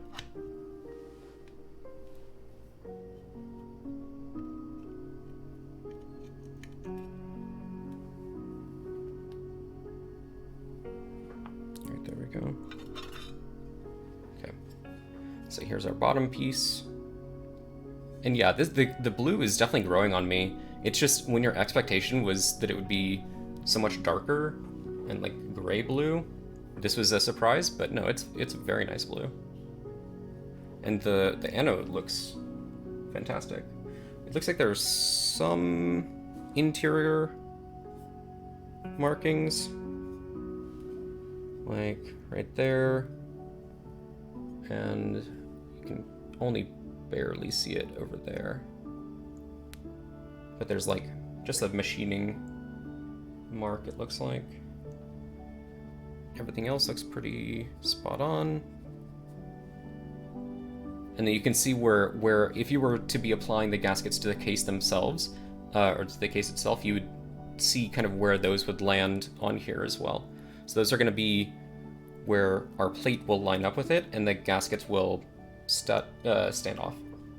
It's a very sexy blue, and I love gray blue, but the blue-gray I'm used to is a little bit more matte looking.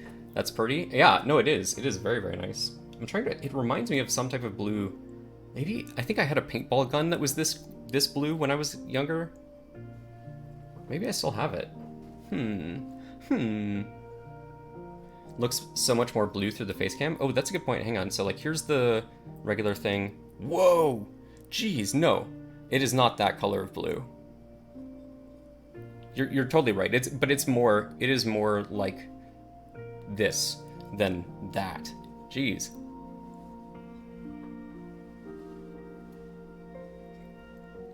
Thank you for calling that out. And here's our top piece, obviously, with our blockers, making it HHKB. And then it's important that we note where our interior gaskets are gonna go. So if we look back at our thing over here,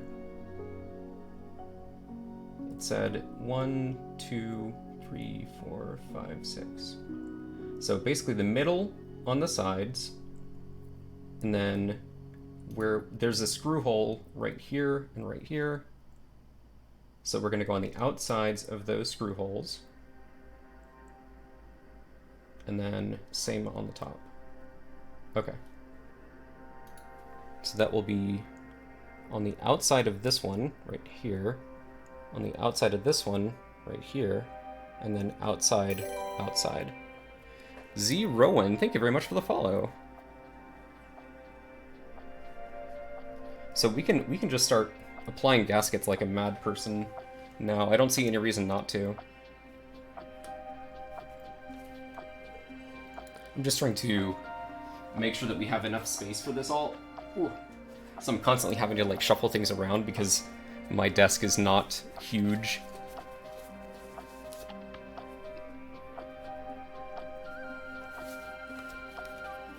And then of course, it doesn't really matter what layout. Like this will all be the same no matter what plate you have and no matter what layout. So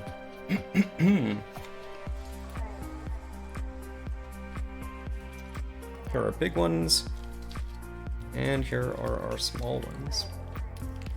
Back was eating? Nice. I love staying alive through sustenance entering my body. I still have to build my Key 65. Key 65 is one that I... excuse me, one that I regret not getting in on. I was just overwhelmed. I was overwhelmed with the options, honestly.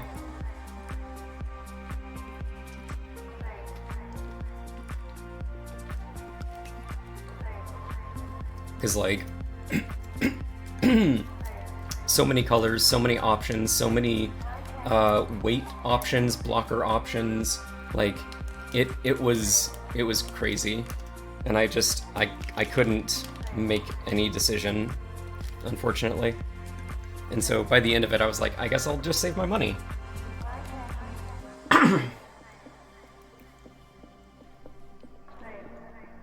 Okay. You can kind of see how these are going to separate off. And I am absolutely going to use tweezers, because I do not trust my fingers.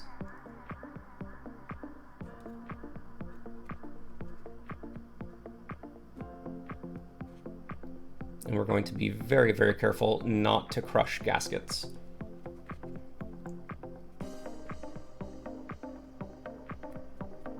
I guess I can just peel away on the backside here, maybe. Maybe that would be easier.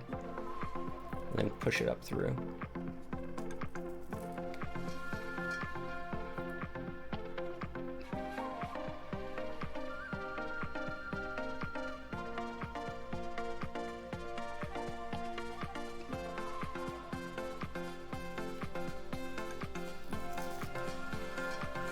Holy cow. The blue be hitting different? Yeah. It's nice. It's really nice. Also, good to see you, Big Chill. I'm just doing my best not to epically mess this up. Okay. So they are a little bit sticky, and I mean obviously the backside has adhesive, but like it wanted to stick to its surrounding more than I expected. So you do have to be careful and not force it, but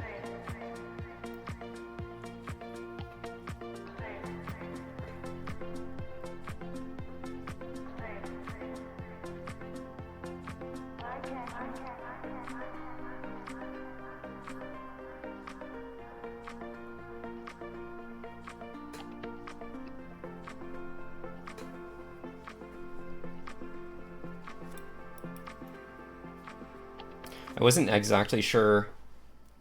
So I wasn't exactly sure, like, on the left-hand side how to align it, so it went a little bit more left. I'll probably just pick it up and move it a tiny bit right, because I haven't, like, pressed down really hard on the adhesive yet, so I'm not too worried about it.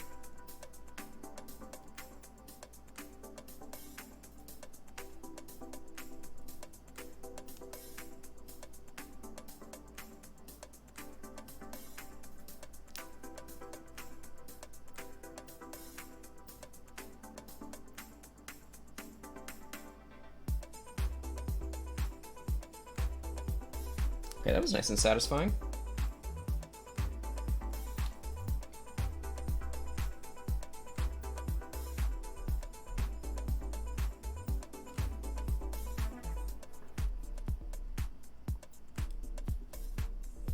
And I may have overcorrected.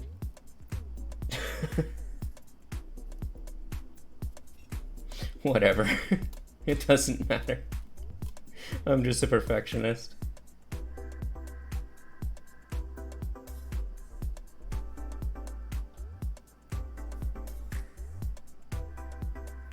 All right, good enough. We're calling that good enough. I can't take all day doing that. We would be here forever.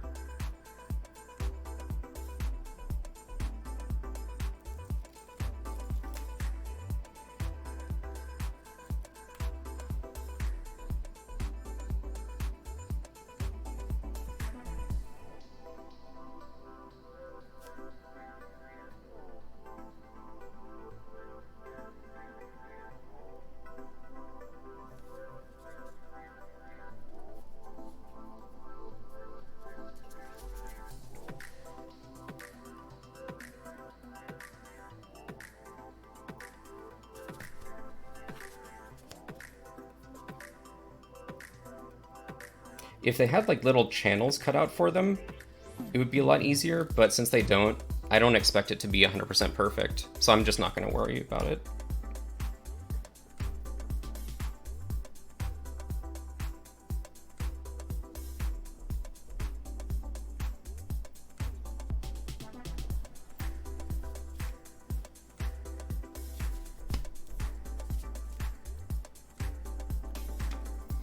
Regardless, using it on the plate or the board affects it the same way. I think in theory it does. I don't know about in practice.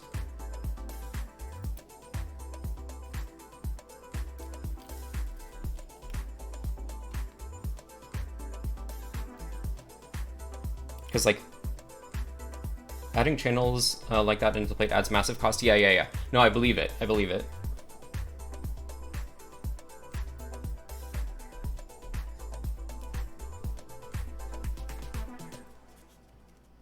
You were adding... Oh, you were talking about whether you added it to the plate or the board affects it the same way. I thought you were talking about the gaskets, not the channels. Sorry, I misunderstood, chat.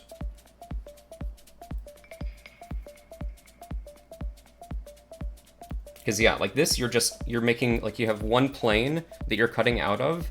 You're not having to do, like, you know, work on the z-axis really at all. But...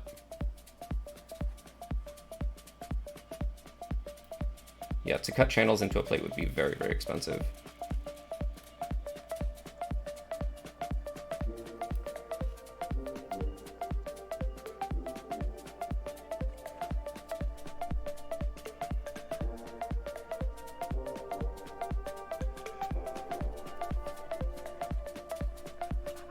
I appreciate you lurking too, Salvin, and speaking up from time to time, because I love having people who are like the most knowledgeable designers in the community around, so that when I say something stupid, they can call me out on it. Like Wilba came by the other day, and I was saying something about how to solder Kale hot swap sockets in, and he was like, actually, the best way is just to like add you know, some solder down first onto the pad and then do it. And I was like, oh yeah, that makes perfect sense. I should have thought of that, but like him being there was really nice. Also, hang on, somebody just followed. I'm gonna get this guy down first though.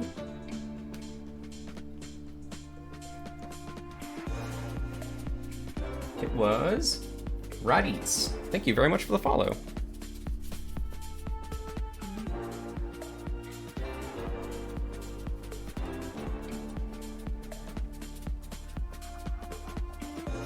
You could do the gaskets either way.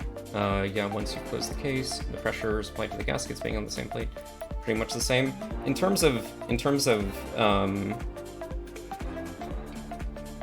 actual isolation of sound, probably.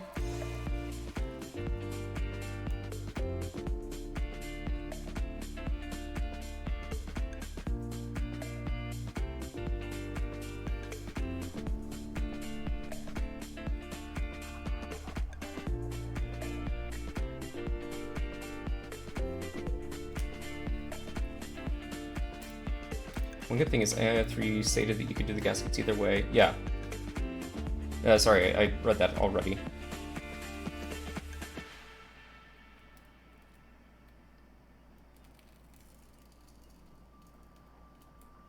I do like having the adhesive, like, travel with the plate, though. So from that perspective, I do like having... because when I bought a second plate, I got a second set of gaskets, right? And if I ever, for whatever reason, wanted to remove the gaskets from this, either they got worn out or corroded, you know, somehow, or like had lost any, like their bounciness, you know, I don't know how that would happen. They dried out. I would be much more comfortable removing it from the plate than I would be removing it from the board itself. You're lucky you got another set of gaskets. Most of us didn't with extra plates? Really? That sucks. Also, hang on, Lord Dracovox. Lord Dracovox, thank you very much for the follow.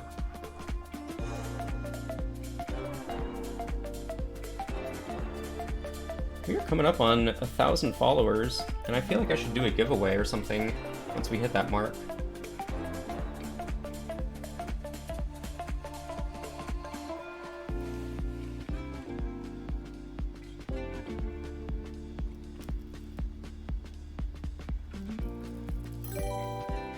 Hey, Milk Manu, thank you very much for the follow.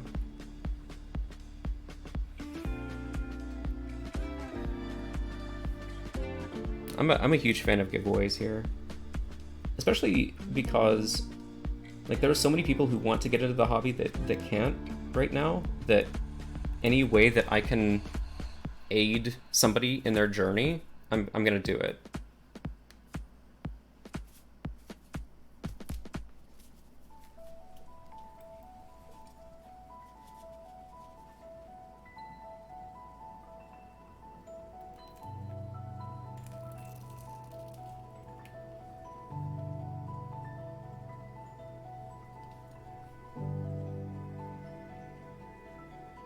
I got stuck using it on the board, we wouldn't have the gaskets reach. Yeah, that's fair. If you didn't get it for each plate, then it does make a lot more sense to just attach it to the board.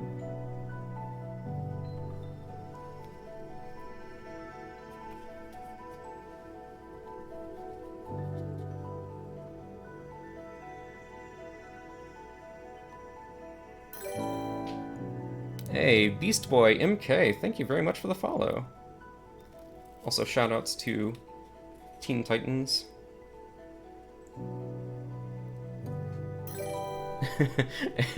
And Miser Name. Oh, I get it. Not username, Miser Name. Thank you as well for the follow. Hello.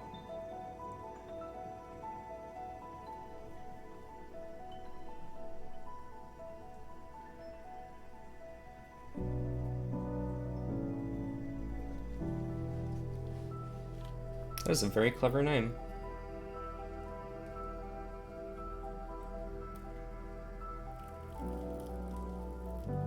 Alright, last one. And it looks like it comes with 2 extra gaskets, which is nice to have, though I don't think we'll be needing them. Come on, hands. Don't fail me now.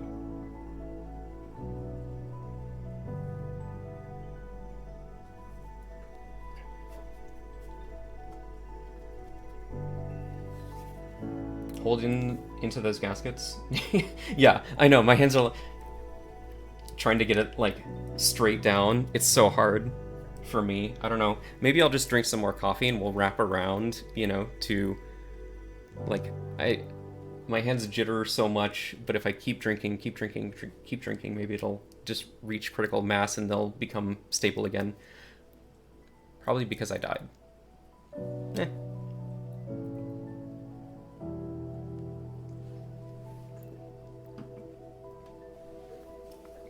How much? Dollar. I paid the $265 for the board itself, so I paid group buy price for it, and then I got extras like the extra half poly plate and an extra PCB, and I think that's it. I think I just got an extra plate and an extra PCB. So that was a little bit extra, but I mean, if you're talking about the board price, $265 plus shipping again, because I shipped it twice because I'm a dum-dum. Okay, now we are going to be going on the outsides of these. So we got 1, 2, 3, 4, 5, 6 we're gonna do. And these I'm probably going to hold it pretty close to me. So this might not look great on camera, but in order to get these accurately placed, I'm going to, you know, be really up close with it. So I apologize, but just bear with me.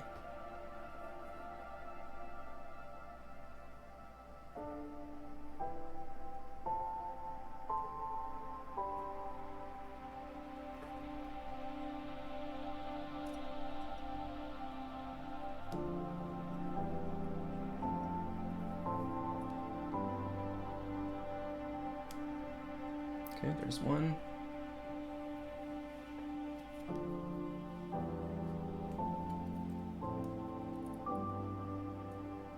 This is very nice, soothing music. Dude, this is the best way to start a Saturday. I love this time slot.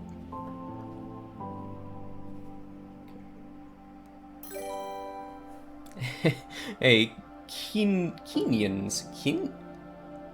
Kenyans. Thank you for the follow.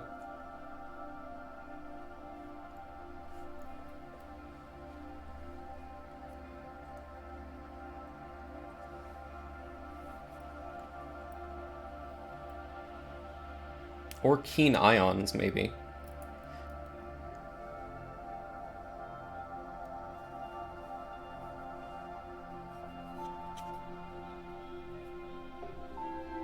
Okay, and then these were just supposed to go kind of in the middle somewhere, but I'll do the other side of these first.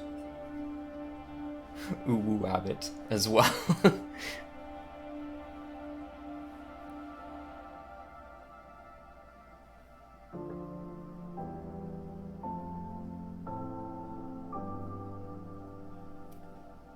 That one went on pretty well.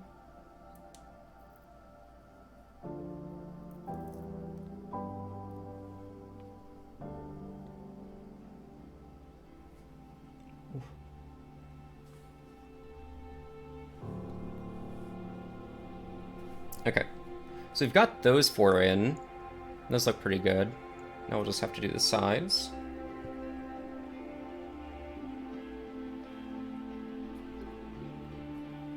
Of course, as you know, I'm a fan of your videos either way. Yeah, thank you very much. Okay, and let's make sure, because we have like 3 steps here, right? We have the outside, the inside, and like the outside level, the plate level, and then the, I don't know what you call it, PCB level maybe. So we're gonna go on this middle level to match the other ones.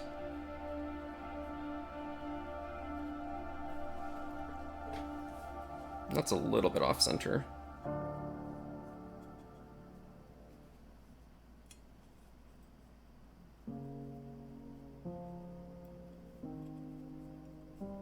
There we go.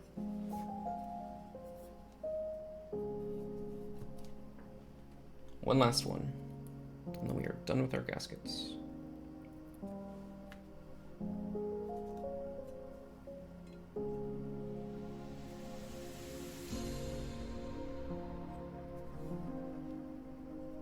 That looks pretty good to me. Okay, cool, gasket's done.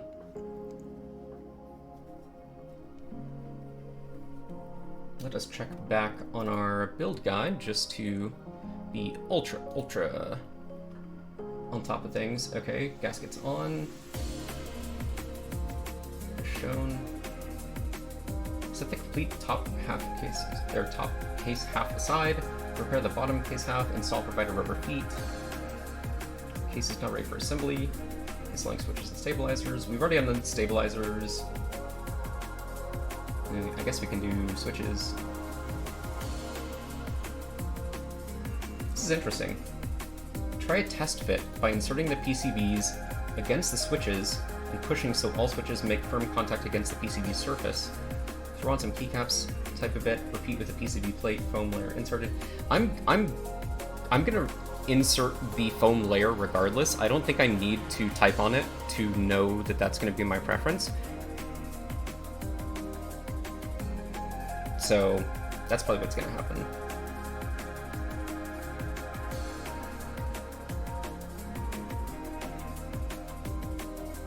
Cherry in or GMK screw in, insert the provided stabilizer shims. Yeah, you're right.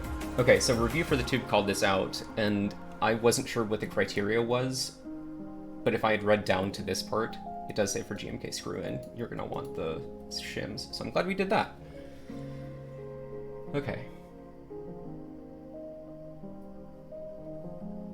Alright, also, I'm going to use the bathroom really quickly. I've been drinking a lot of coffee, so give me 2 seconds. I'm gonna go use the restroom, and I'll be right back. Enjoy the music.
So the package that was delivered was in fact for me, and it was in fact from Novel Keys, but I need to mark out all of my personal information before opening it.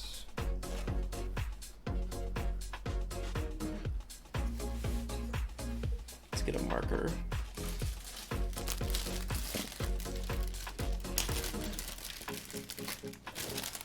Okay.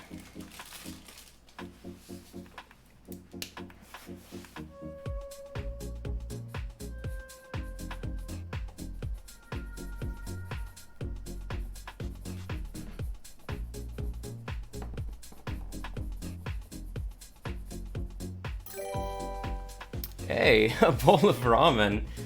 Welcome, welcome. We have other bowls in the chat as well. Like we've got, what is it, a bowl of fish or something like that?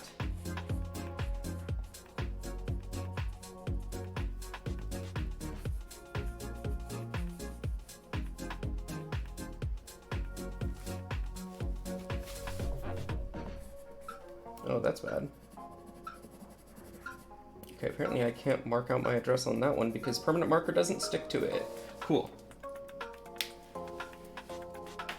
Alright, let's open this up. Let's see what's going on in here. Because I know that there are some switches in here, but Mike told me there was something extra in here too, and I don't know what it is.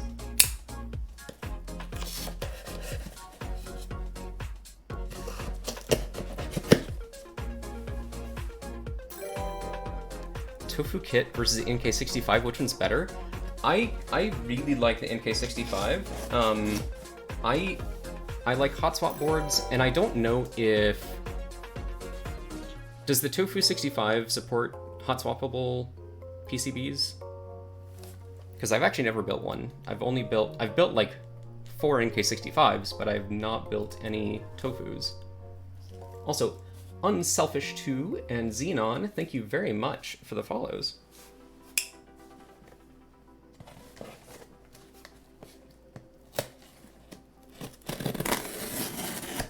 Alright, let's take a look.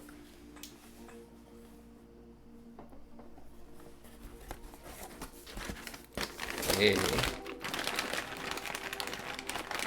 210 Gateron Milky Yellows. Very nice.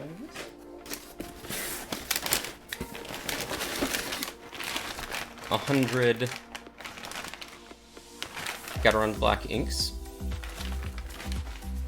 And oh, what? Why is there, what? Hang on.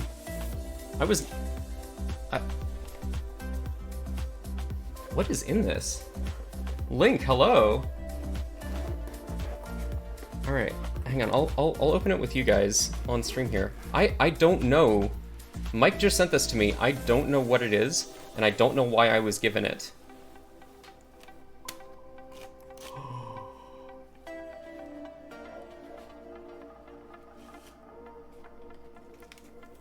Yo! What?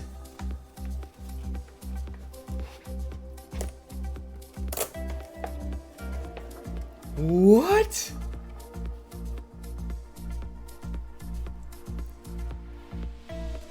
It's the new color.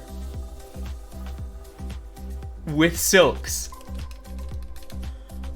What? Mike! What? What? Oh my goodness. This is insane. Oh my goodness.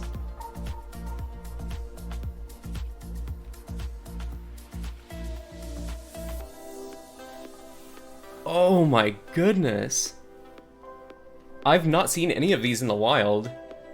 I don't know if anybody has built them on stream either, or even looked at them on stream. This is insane. Yeah, this is the NK entry beige, I think. What? And it's so like, it says beige, but it's like it looks like frosted PC more than anything else. like, I don't know if I would call it beige, but damn, son. Are you kidding me? Hang on. We gotta plug it in. We just have to see it with the RGB.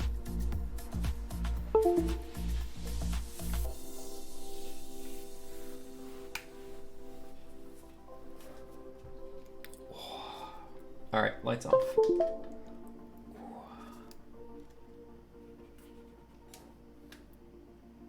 And obviously, like, there's the dampener in here that was in the NK65 entry edition purple. So, like, it's gonna block some of that light that comes through, but damn. Well, yeah, we're gonna get a typing test on it? Are you kidding me? What? Okay.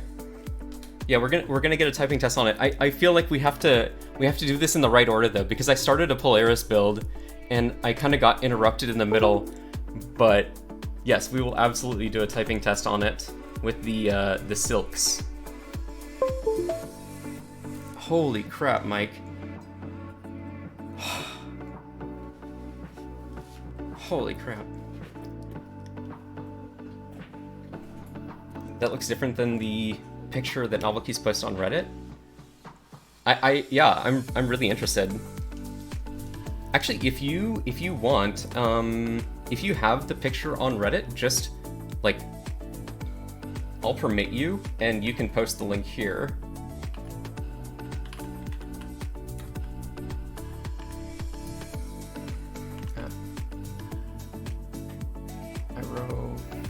Irophenia. Nice.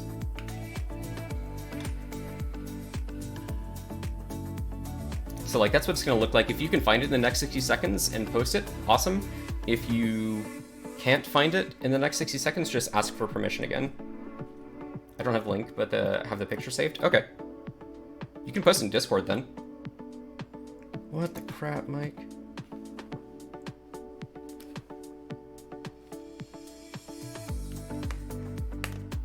Have I tried the Keychron K6? I'm thinking of getting one for my first entry board. I have not. We do have a community though of people who really enjoy the like making the most out of budget boards. So if you join the Discord, there's a good chance that somebody there has had experience. So DISCORD, enter.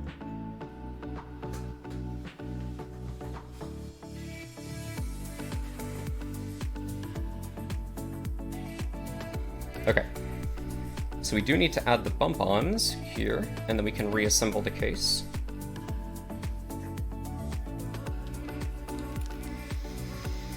Mike, the absolute legend. Kidding me.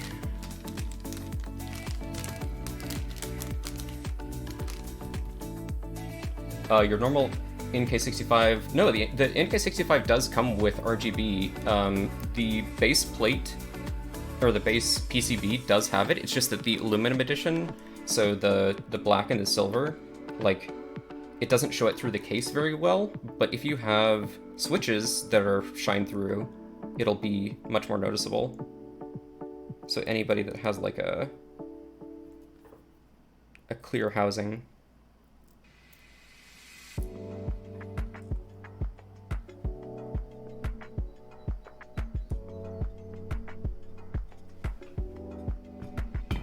Nice.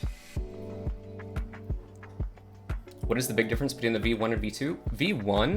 V1 didn't have the silicone, so it didn't have internal dampening, and it had a different logo, but the plate is the same. The materials are the same between the V1 and V2. Obviously, the V2 was released at the same time as the entry edition, which is kind of its own category because it's not technically an NK65 V2. It's the NK65 entry edition, so it's separate.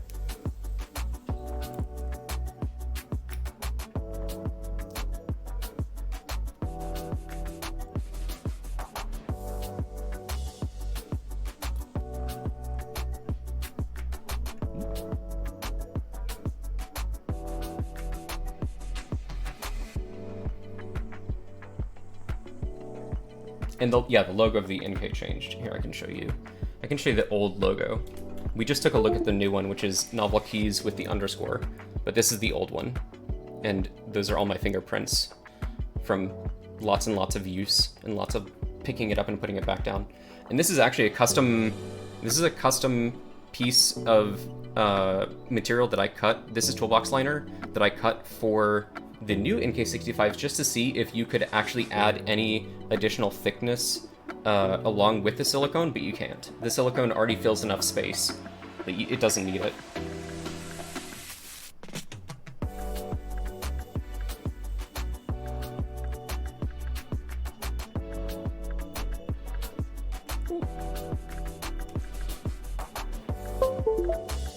What are we doing?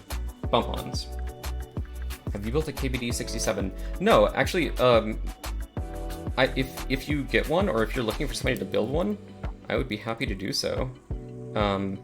Just because, like, I would love to get more experience in that price range, in that realm of keyboards, because I get, I would say, the majority of questions about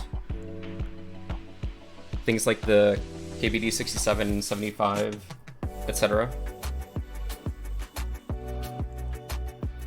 But like they were so hotly contested that I didn't feel as though it would make sense for me to buy one and take a slot from somebody else that would need one, or that was wanting one as their first board. Same thing goes for the NK65 V2, is like I didn't buy a V2 because I already had a V1 that I loved and didn't feel like I should take a slot away from somebody else.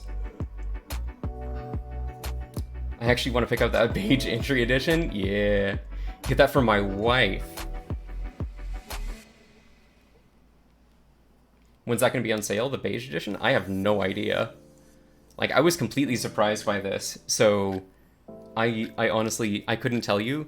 But, I mean, we're going to get a typing test on it very soon, that's for sure.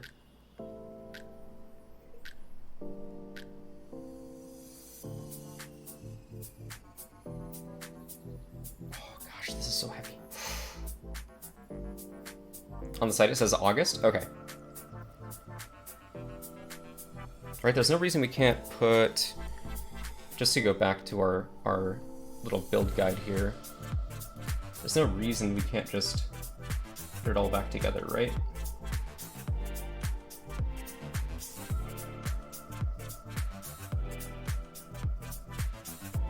The case is now ready for assembly.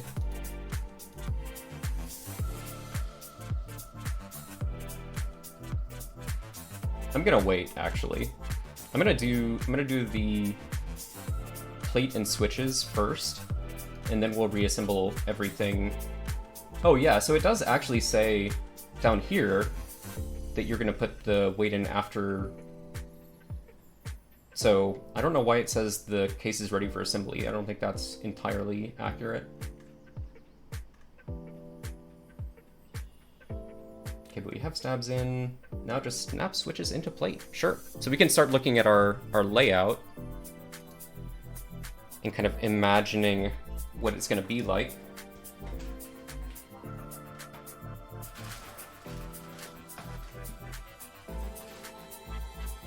So here's our PCB again. Let's snap in some gateron inks. And obviously we're over here.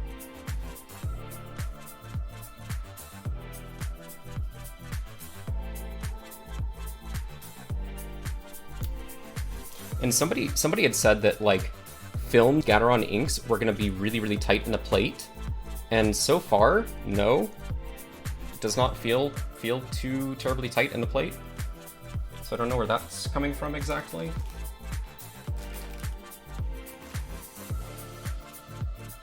And we're gonna do your 1U.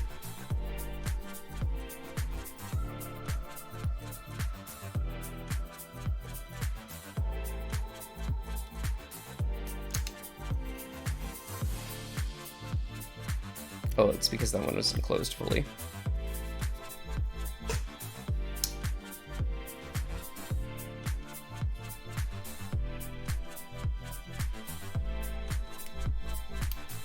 Yeah, that's not too tight, in my opinion.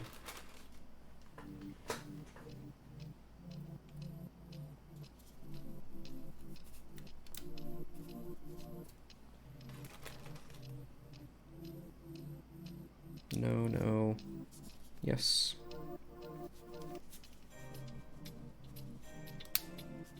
Sorry, enter.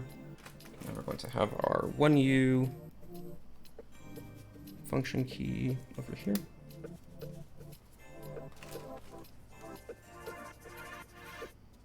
And then, let's see, how's this gonna work? It's gonna be like in the middle there-ish. But we're gonna have to put it actually up against the PCB to see precisely where it's gonna go.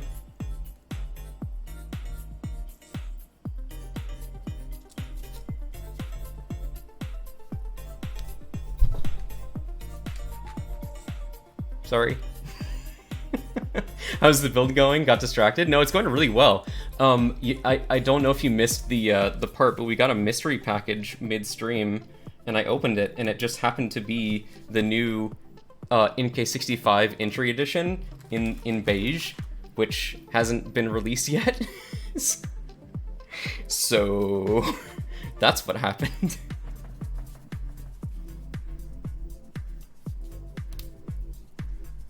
Spoilers. Oh, sorry. Yeah, hang on. I'll permit you.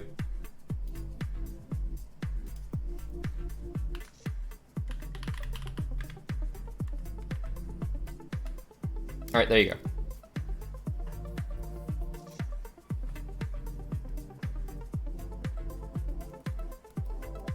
Hands.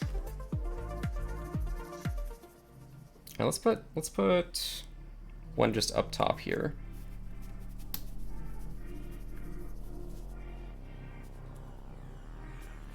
Alright, let me open this. Ooh, yeah. Okay, so I can see how that does make it look beige, especially against a white wall. Here, just to show everybody. And whoever may be watching the VOD. So like that does make it look more beige, especially against like a stark white wall. And this is OSA sleeves, which is a very nice set. Highly recommend. Okay.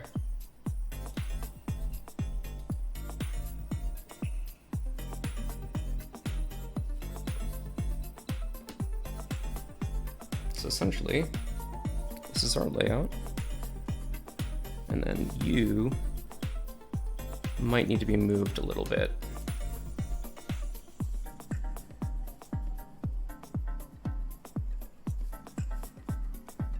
To the right, I guess, or to the left.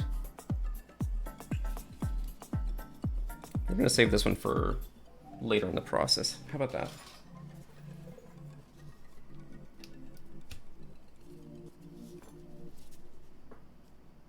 Okay, but we're looking good so far. Everything seems to be fitting into place nicely.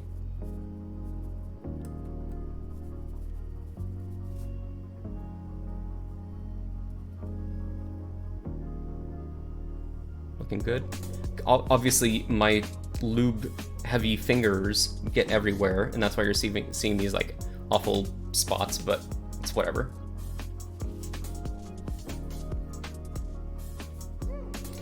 The actual version is more like transparent. Gap black things are so popular. Yeah, they are, because like they're very consistent. It's a very like known quantity type switch. Just because like it's been vetted by so many people that it's kind of hard to go wrong for a linear switch. But yes, it is. It's not like the most risky choice ever, for sure.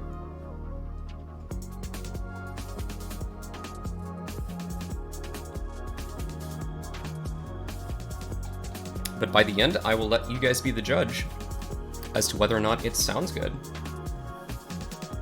I saw a video that they're the most stable switch. Interesting. I don't know exactly where that came from, or like how you measure the most stable switch. Is this build for yourself? Yes. I just bought Milky Yellows a week ago. Can't wait. Yeah. Mike came through. Cause I actually did a dumb. I accidentally ordered regular yellows, and I was like, oh crap, sorry, I meant milky yellows, and he went and found some for me, so it was very nice. Black ink is greater than NK cream is greater than Gat yellow. I'd agree with that order. Novelty's creams though, they do need lube, and they do need to be broken in, because they are otherwise very scratchy. Is there a noticeable difference between black ink and regular cherry black? Yes. Yes, there is. In terms of smoothness, yes. In terms of spring weight, I don't remember. I think they're both 70-gram springs. NK creams are scratchy stock, yellows are better stock. Yeah, exactly. But like, in terms of the ceiling that each of those has, I would still say the ceiling is highest for black inks, then creams, then Gat yellows. My lubed creams are still scratchy, hoping they just need to break them in. Yeah, if you can do it this way, it's actually best to break them in first and like put up with the scratchiness for a while and then lube them, but that's not always reasonable for everybody. Because like you're wearing down the scratchiness if you are doing it that way. Like if you use them dry first. Okay, we can take this apart.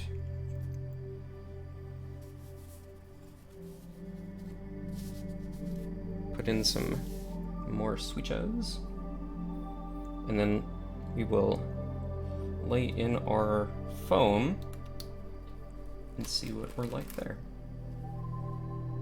I don't have any inks on the 63 switch tester. God, I'm curious how they feel. They are very smooth and very inoffensive.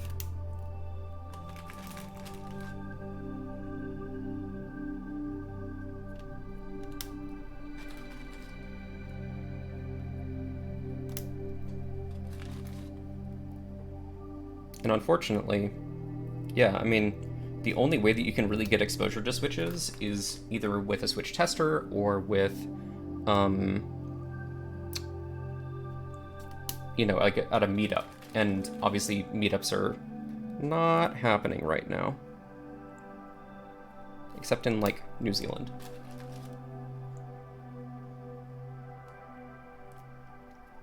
I heard that creams don't need film, but also saw a bunch of people use Kibo films. They're slightly deeper. Not worth it. Interesting. Okay. And Nightbot agrees with you.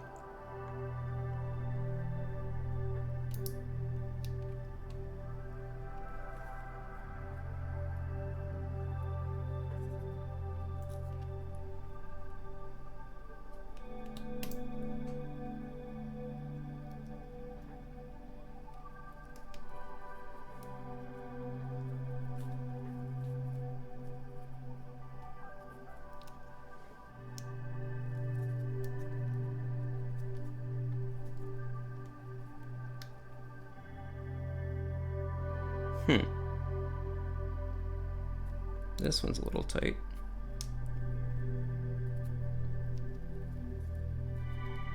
I don't know why it's tighter than the others, though.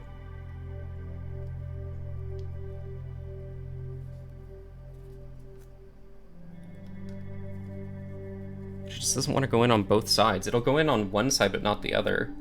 This is interesting. Hey, Big Chili, thank you very much for the follow.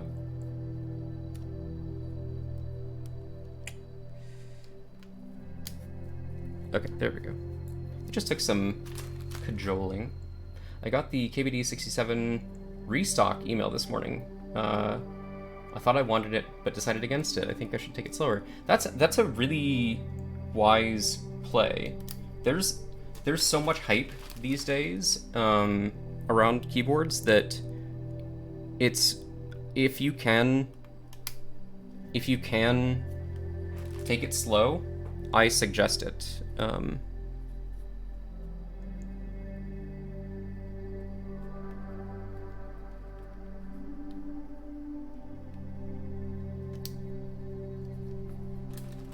Because like all of the things that are selling out immediately are oftentimes things that are being talked up on somebody's stream, or that a company has sent to somebody for a review sample. And so, like, it's very difficult to be entirely objective about it. No keyboard is worth making bad financial decisions. That's true. Never take out a loan for a keyboard. Never risk your marriage for a keyboard. Not worth it.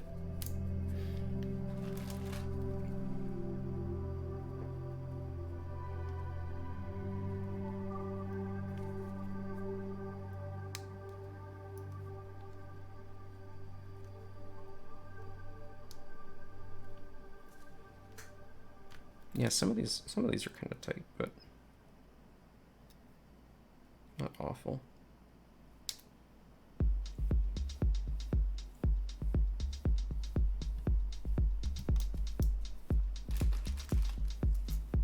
Kind of like lifting. The fun is the progress you make week to week, not the end results. Hey, that's a good analogy.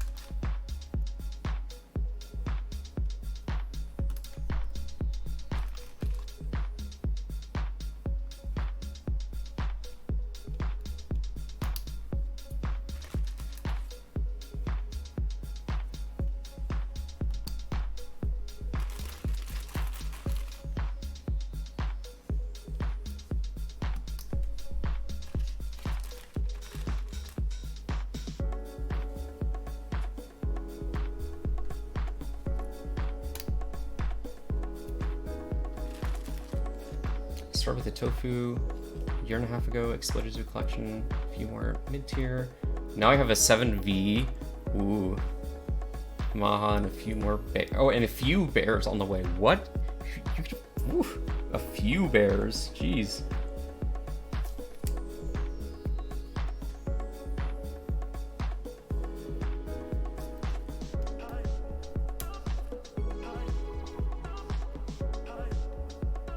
Don't know what these vocals are. Definitely an addiction. It's something that is very difficult to not get addicted to, especially like when you find out what's available out there. It's so hard because you start so, like, even if you start small, it's very difficult to resist the urge to like keep moving up and up and up and like go from, oh, I heard, Gat Yellows are really nice, to buying tangerines, which are, vastly more expensive.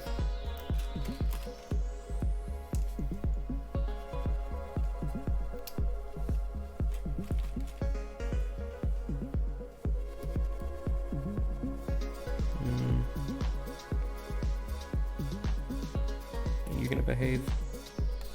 Good. Only have a Lily 58 on the way, but that'll be fun. That'll be a fun build.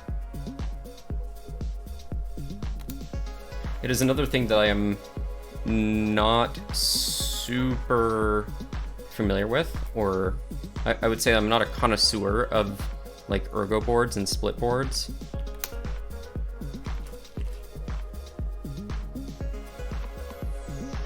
But they interest me.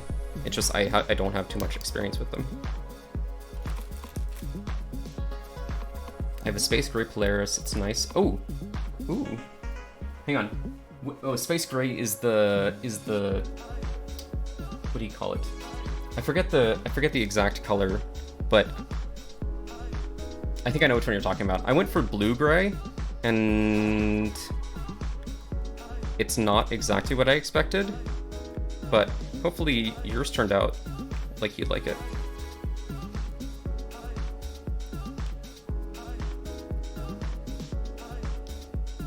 Send you a photo of my build? Yeah. Please do.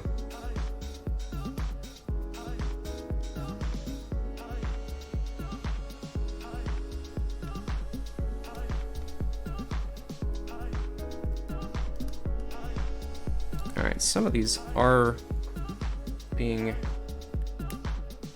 mischievous. Okay.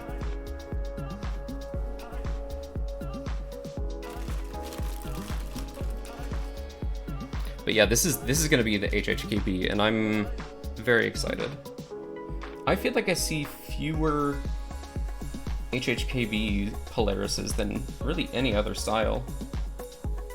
Like the full bottom row and wind keyless seem to be much more popular.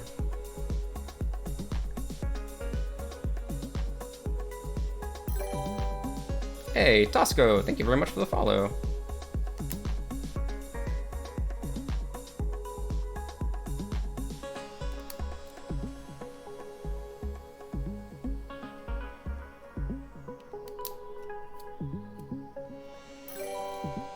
And Kayleeber. Kayleeber, thank you very much. I hear HHKB, I follow. Very nice. There's like a little fiber in there. It's gonna bother me. Alright, I'll get it out later. I cannot be bothered at this moment.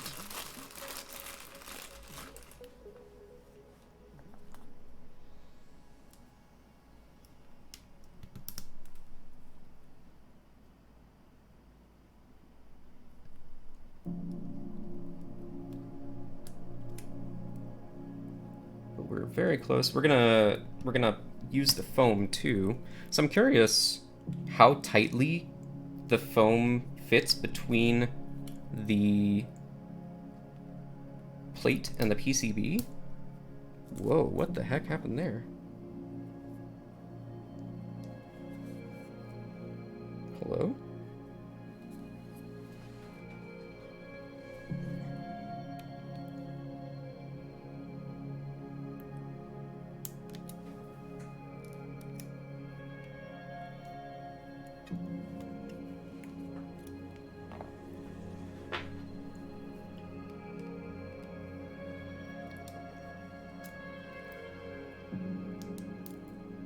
The devil happened?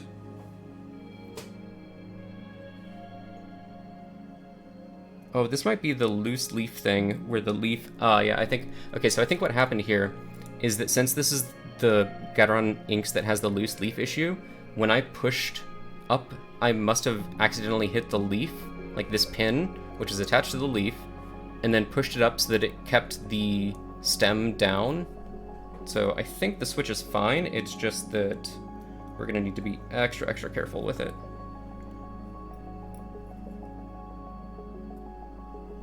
Yes, soldering soon.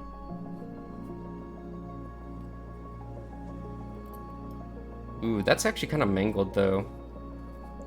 Here, like you can't... It did get a little bit bent. I don't know if it's gonna make good contact anymore. I might need to steal the leaf from another ink really fast.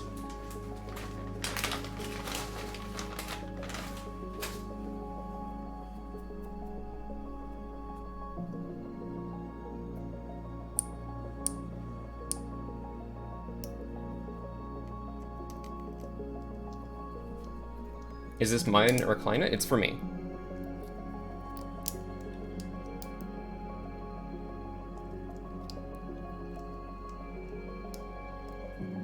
Come on, buddy.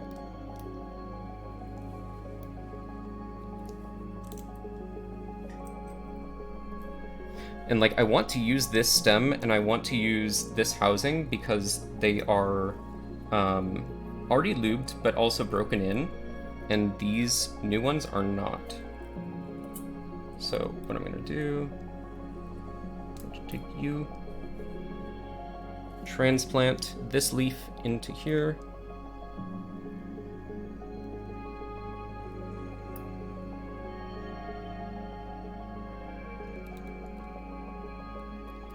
It's a very delicate operation,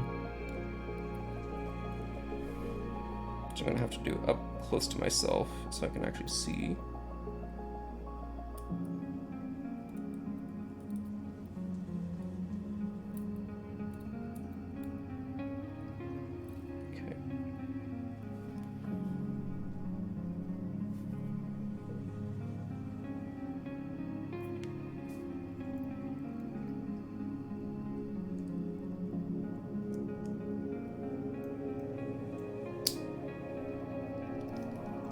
And we're fixed. Okay.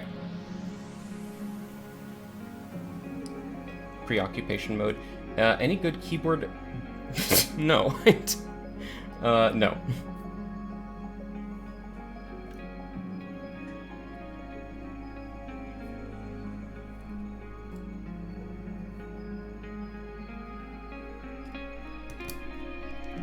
Very nice. Okay. Can continue. I'm just gonna like throw these over here too so that I don't mix them in with other parts that I'm actually using.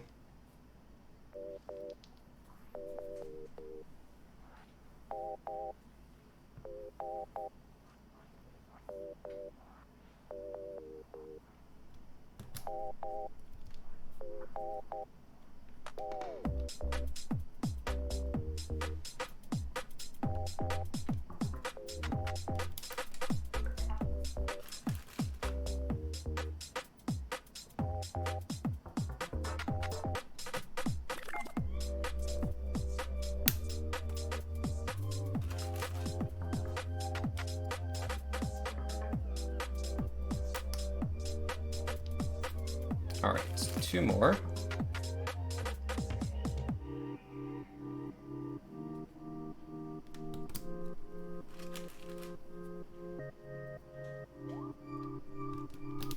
All right, so here is our built-out plate.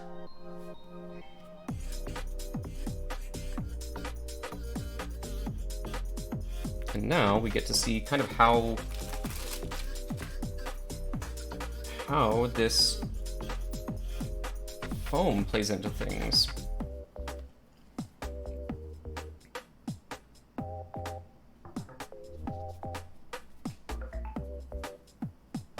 Hang on a second. Oh, that's not right. There we go. I was like, this isn't lining up quite as expected.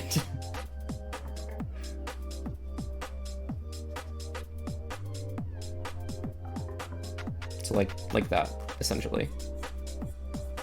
So if you need to move it just a little bit to the right, like you can see it kind of interfering a little bit. So I'm gonna, yeah, the foam was confusing to you. Interesting. Like I think they did it this way because of the compatibility. Because like if you were to be doing like lots of different compatibilities hinge on the right side. So yeah, I think that's probably why they did it. But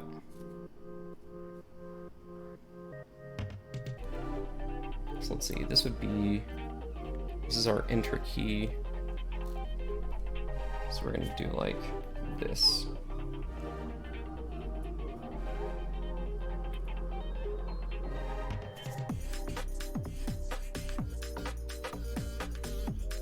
And it looks like we need to tuck it because they're like, it's just barely interfering with some of the gaskets up top. So we'll either have to push it down in or move the gaskets out, but I'm more inclined to just push, like tuck it in behind them rather than moving the gaskets themselves. I feel like that would be a poor decision. Okay.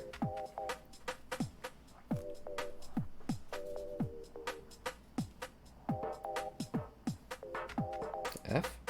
Oh. Okay, whatever.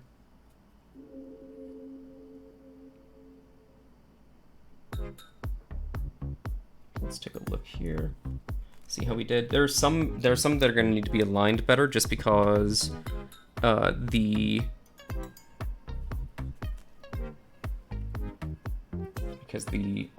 plate itself allows for kind of like some freedom in here, so I'm going to have to align some of our modifiers. But it's going to be fine. We just need to pop you out, move you down. And now you're in 1.75 view mode. Nice.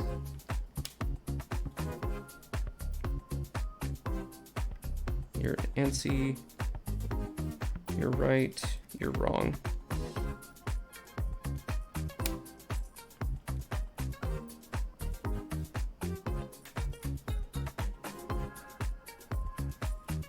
You're wrong.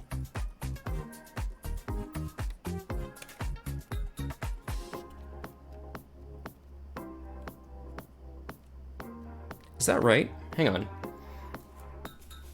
So this is our right shift, and I just want to make sure, like, I want to look at an HHKB layout really quickly to make sure that I want the one, either like to see if I want the 1.75U or the 2.25.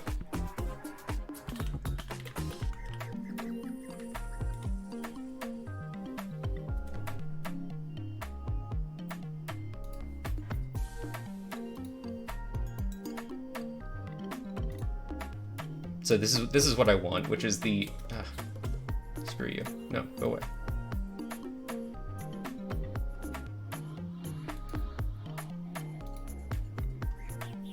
.75U and then 1U.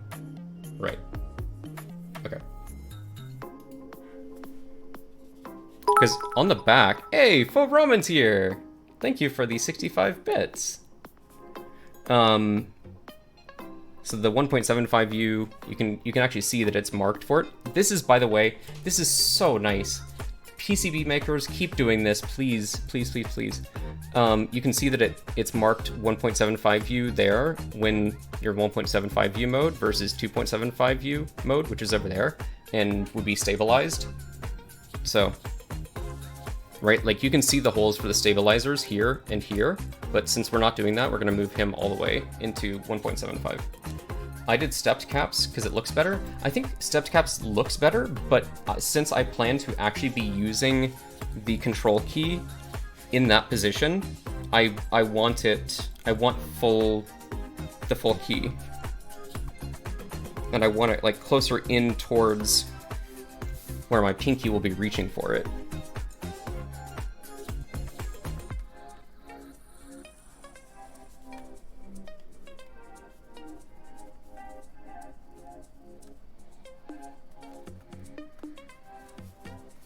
Okay.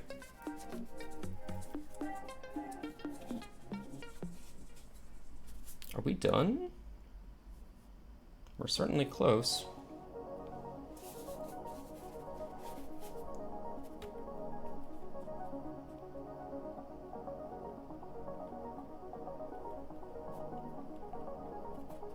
Oh, okay. I don't know how you got out of place.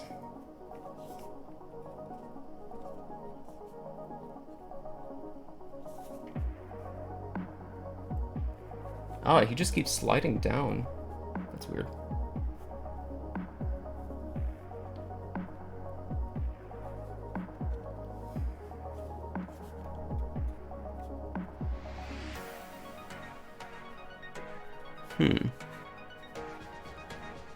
I think it's actually our stabs. Yeah, it was our stabs that was in the way. Okay. Time to solder.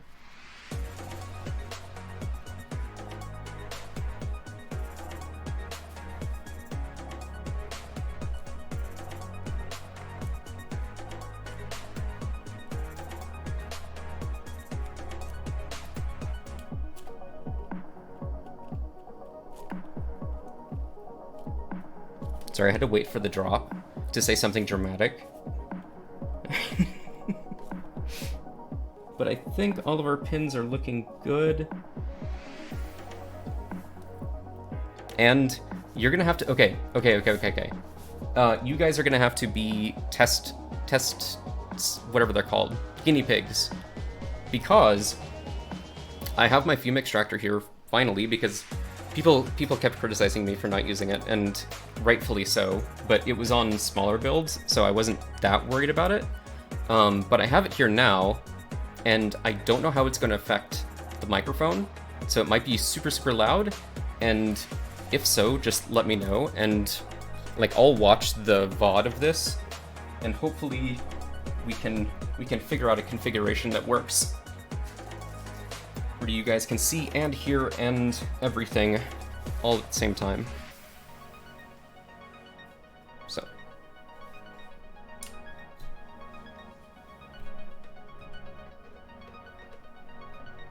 For view, I thought you got the matrix already. I thought you traded for it.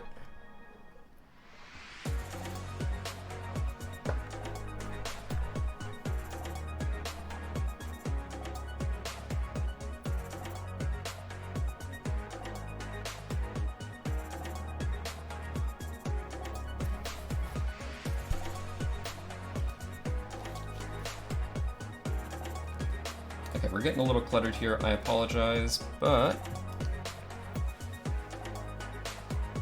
we've got everything we need.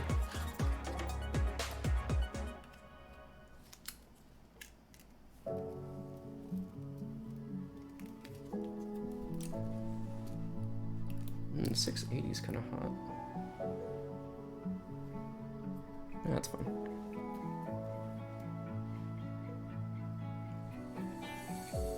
Oh, you have the 1.2, but you're getting the 2.0. I see. All right, let's solder in some anchor switches. Make sure we're hot enough. Turn on our fume extractor. And again, this is where I apologize if it's loud.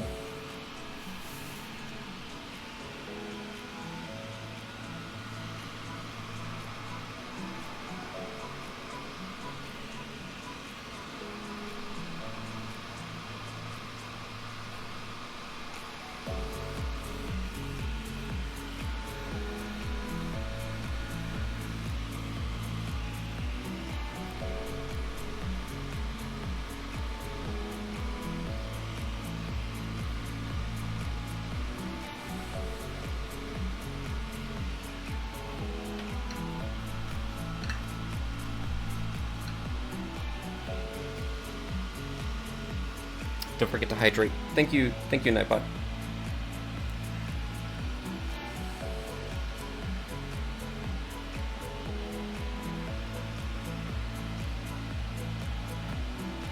I'm getting tired AF today.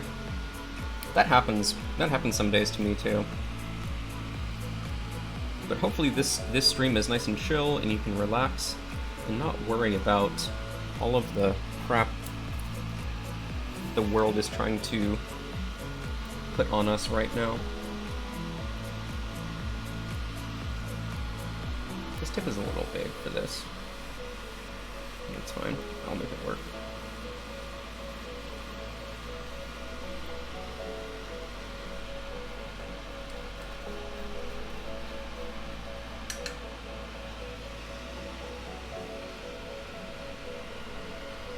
Yeah, the Vega looks good. I don't know if I'm gonna buy it though. Strictly because I have so many other boards in the works that I don't know if it makes sense to me. Also, you guys don't know how lucky you are. This is usually where people shill for their sponsors. Lucky for you, I don't have any sponsors. Yay!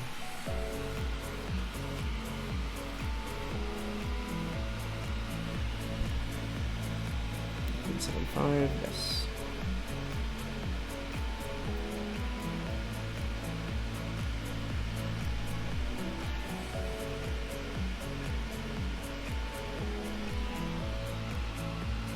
This stream is great.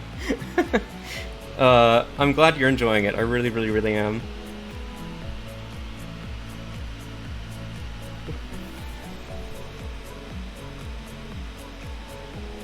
Yeah, I need a finer tip for this soldering iron. I have a nice fine tip on my other one, like my cheapo one, but this one's a little big.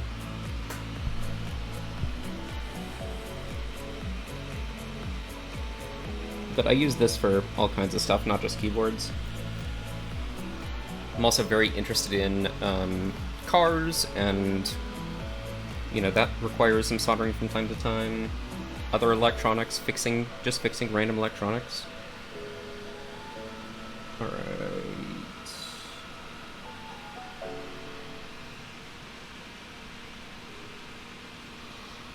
I don't know who else we really want to get soldered in place first. So we have escape, we have enter. I guess we should do delete as well.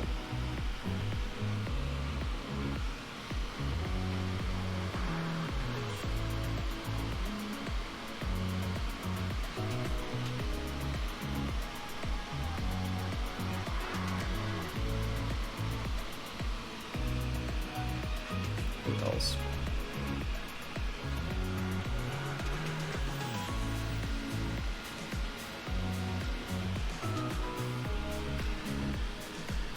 Enter. Also do enter while we're here. And this is just like our first pass, then we're going to listen for the modifiers and make sure that everything is okay, everything lines up as we expect.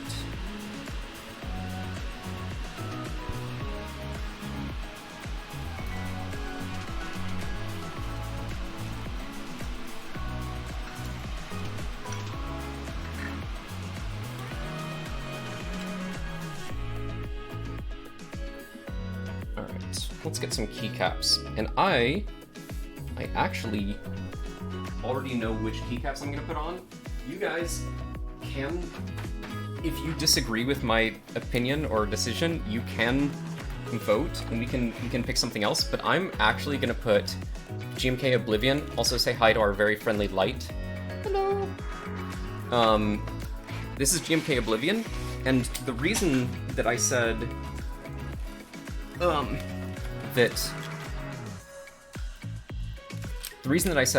that like blues being close but not close enough is like this blue is great, but it doesn't match perfectly to this blue. So like it's just come on, Light. It's just like dissonant enough that I don't know if it's actually gonna look great. So I'm going to leave the blue accents off for the time being.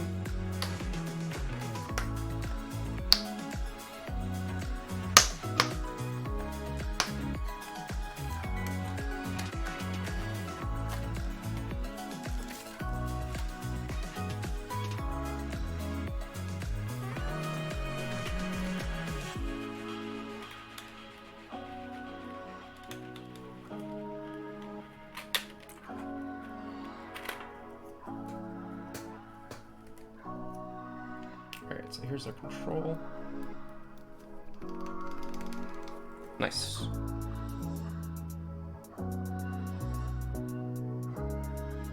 Escape. Tab.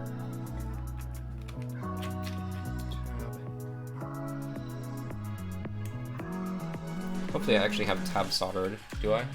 No, I don't. So we don't listen to him.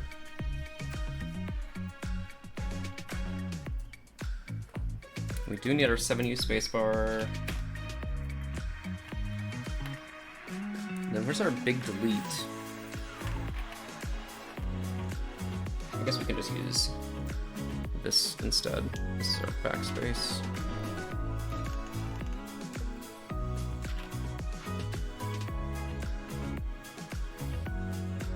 And did we even solder spacebar? Am I just dumb? Yeah, I'm just dumb. Hang on.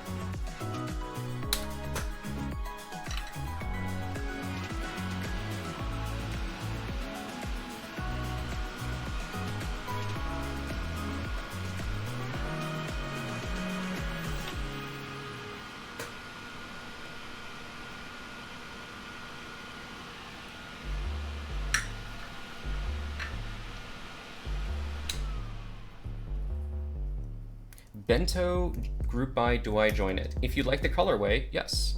If you don't think you would use it, then no.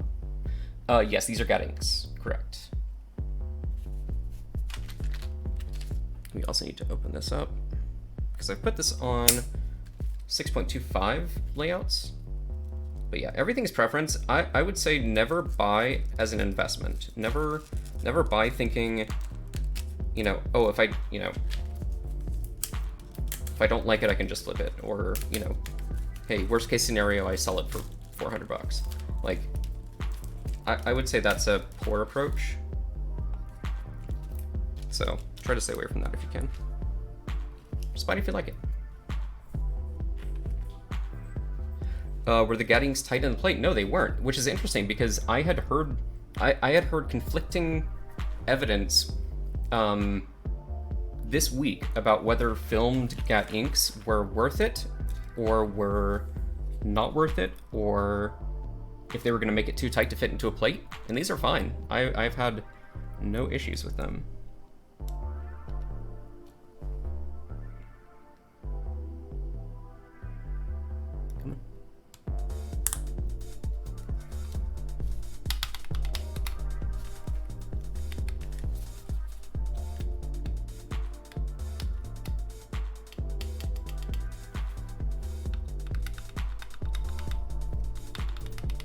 think it's fine.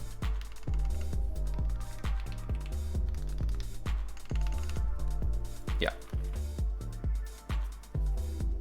And do we have anybody else? Yeah, we have our left shift.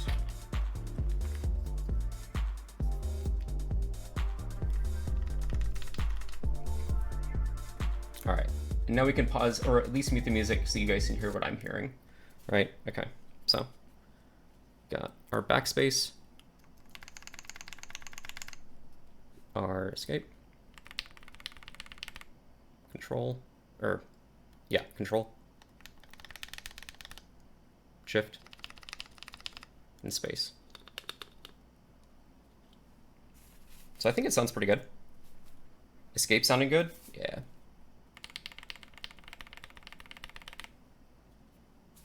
It's got a lot of dampening.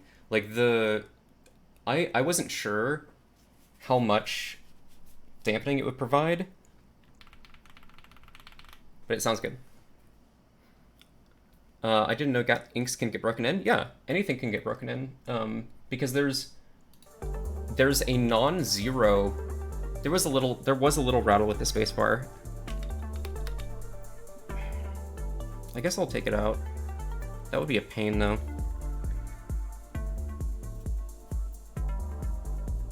I might be able to, I'll probably tune it after the fact.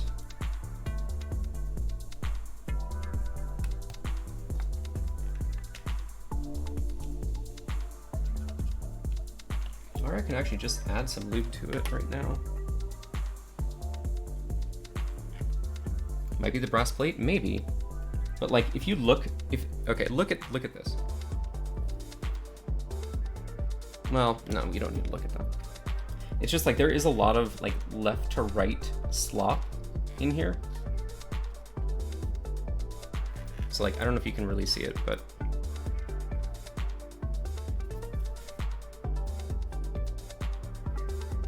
there's like quite a bit of wobble from one side to the other in these stabs, right? Like you can go all the way from over there to all the way over there. And so it's like, yeah, plug that booty. That's actually probably the right way to do, is I'm just gonna shove some extra lube in there from the top. Try to mute it.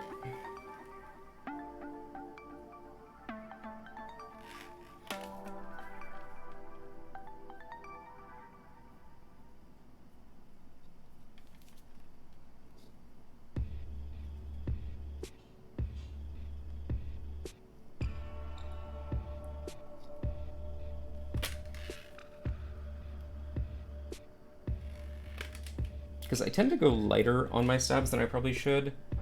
That's just because I really don't like mushy feeling anythings. Because I like linears, but I don't like them to feel mushy. Like if I want silent, or you know, something with a very soft bottom out, I'll go for silent switches. There's no reason you can't just add a little bit in here.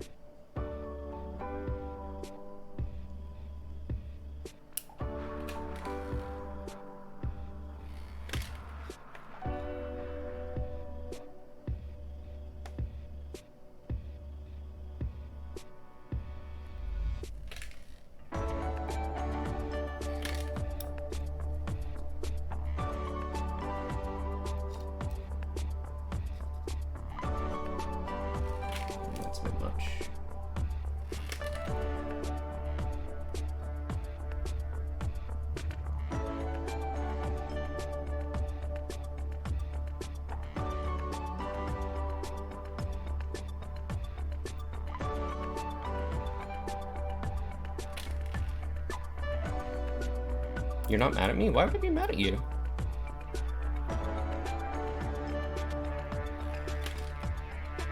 I'm absolutely not.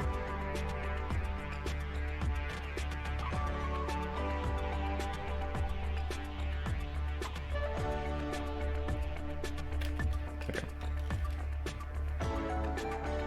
Let's give that a shot.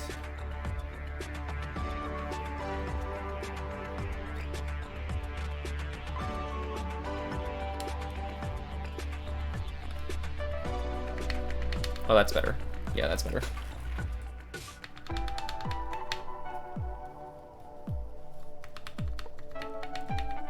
Okay, we're good. We're good. Saved.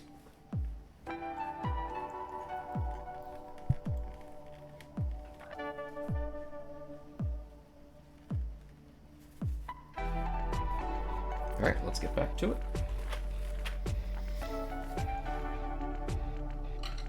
Dude, it's hot in here. Oof.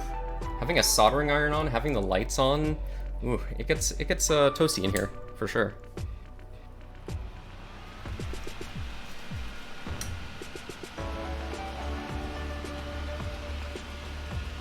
I'm just gonna go down the line.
Since this is it seems huge. I think that's actually the fact that I have like so this is a pretty wide angle lens, and anything on the outsides tends to get exaggerated. So like, since this is on the outside of the frame, it looks huge, and also it's, you know, here's my desk, here's the top of the fan. So like, it does look huge, but it's not actually huge.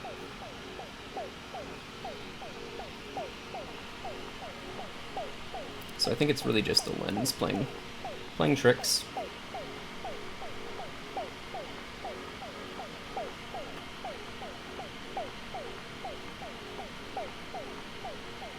This is like the standard fan too. Like, if you go into any random stream, it seems like most people have this AOE 486, whatever that means. And yeah.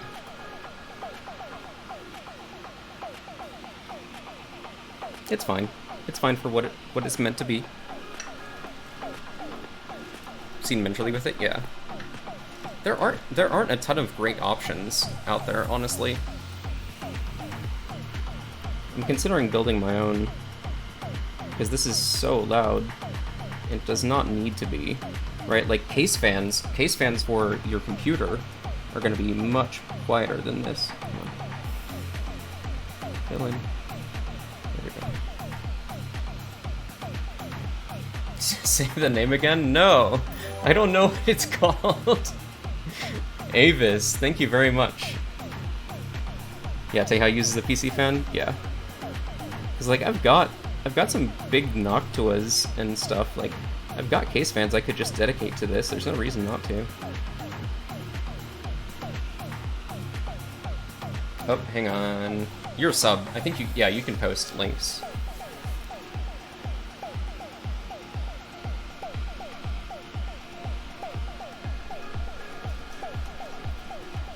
But this reminds me that I need to switch out this tip. This is too big for keyboards.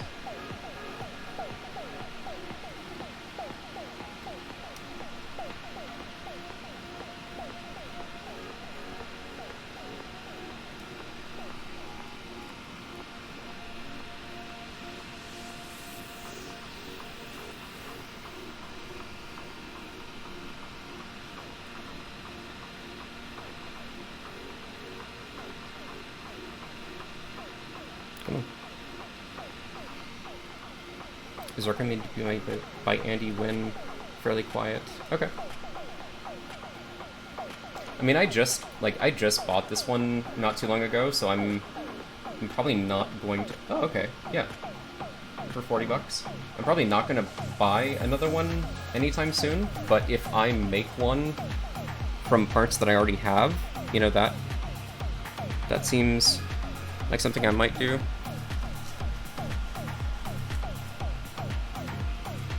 Also, is the sound of the fan overpowering? Like, can you not even hear my voice when it's running, or is it manageable?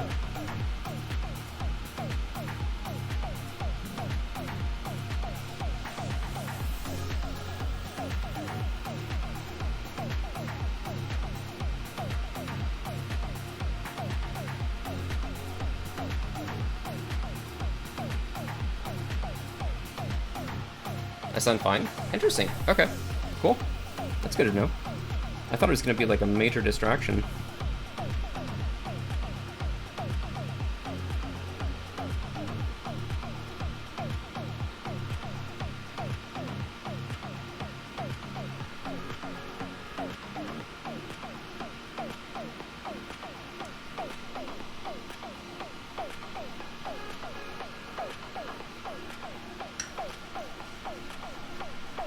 It's pretty audible, but it isn't bad. Okay, that's good.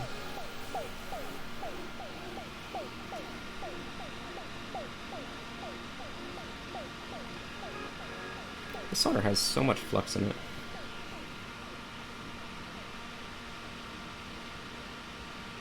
Or rosin, or whatever it's called here.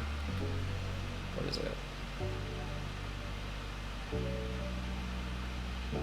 Rosin. It calls it rosin core, but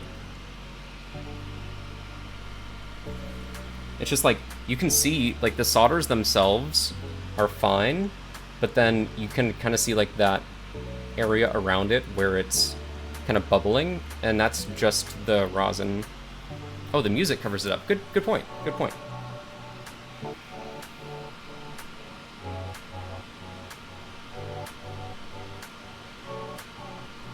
But yeah, just the fact that it's like, it's got so much rosin that's kind of like pouring off to the sides. It doesn't have anything to do with the quality of the joint. It doesn't have anything to do with the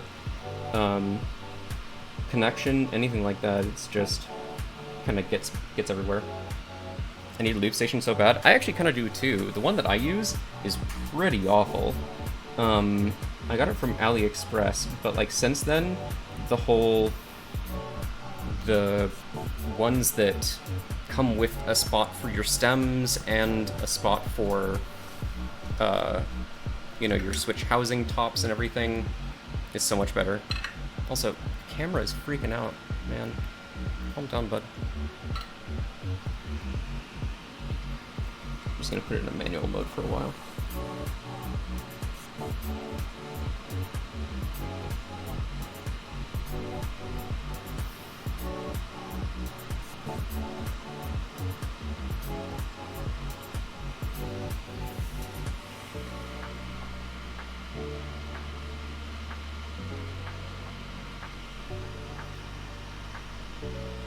HHKB has a pretty good one? Okay.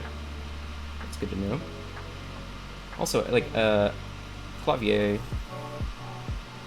has some as well, just since he just, like, cuts acrylic all day, every day. But I have no idea how much his cost. And he'd be international.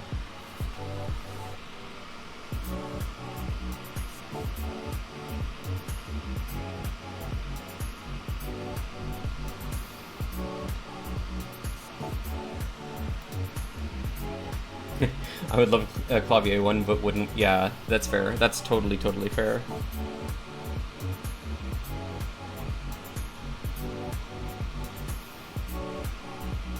Okay, that one's already done. That one's already done.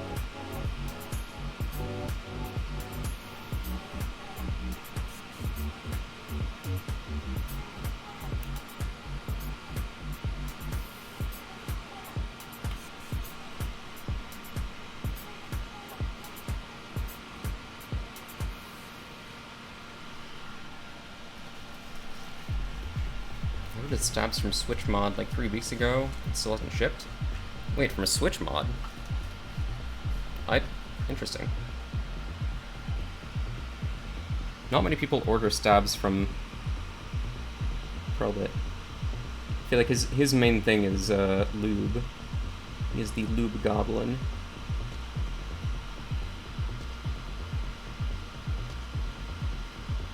Like, were you ordering it with? Oh, okay.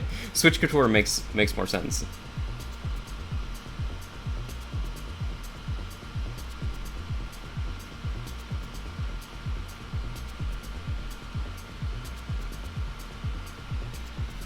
Uh-oh. Uh-oh. Hang on, I can permit you. Subs can post links, I think, but we've had too many shenanigans. Wow.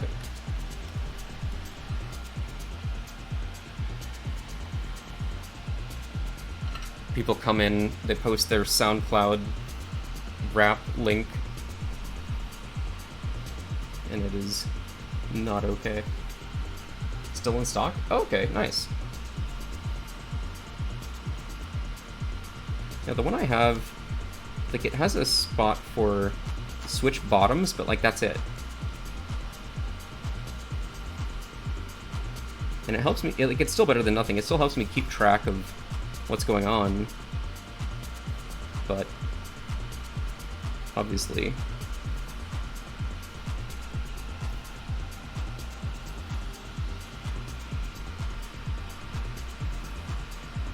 could be better.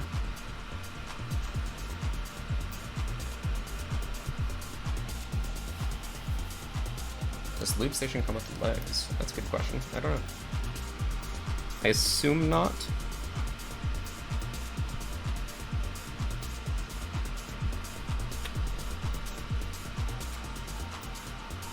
A lot of buildup going on from all this rosin. Oh, it comes with 4 bump-ons. Okay, nice.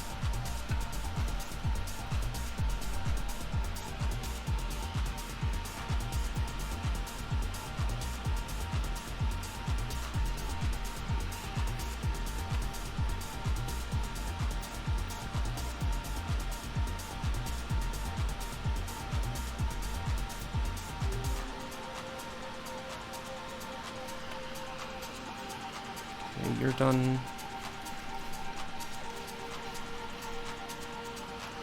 You're done.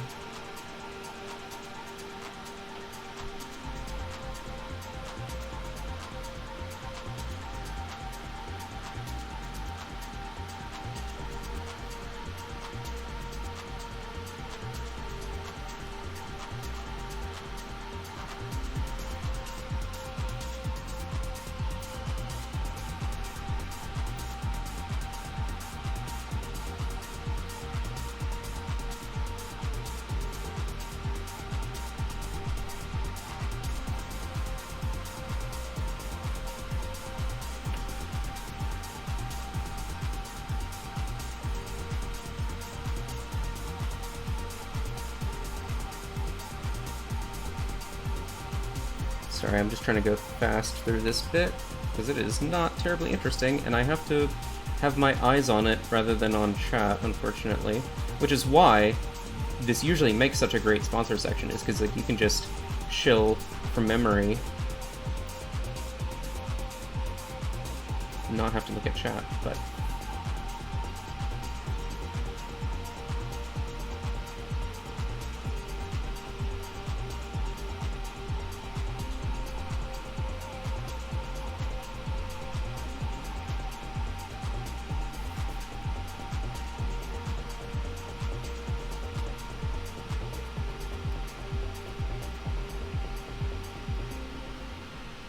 Okay, almost on this line.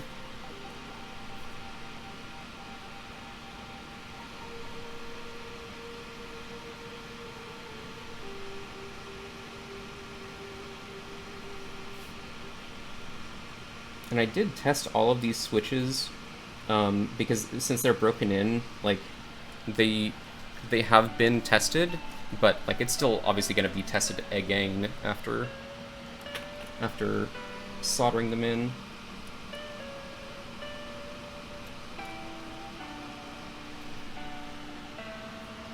Okay, you're done.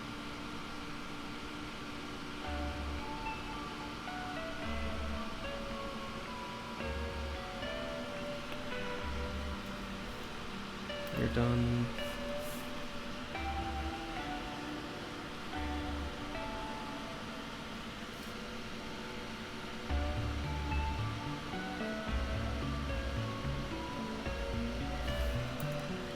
Oh, I'm sorry.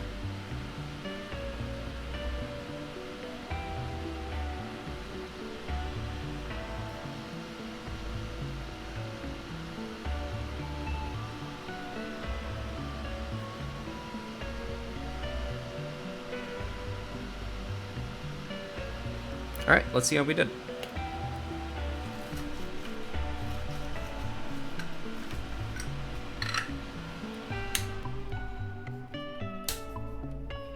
Turn those off for now.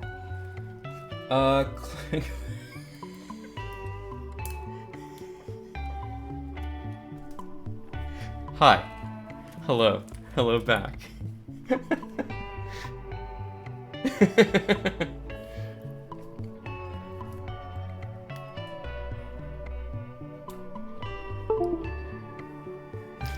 I caught myself. I've been okay.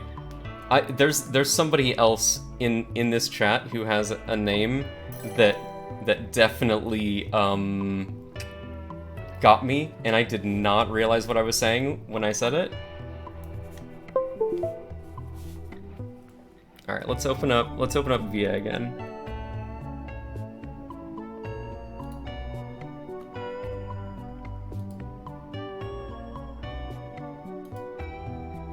Okay.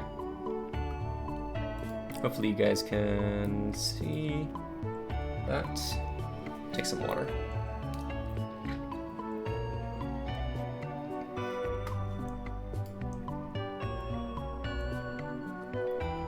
You cannot. Why not?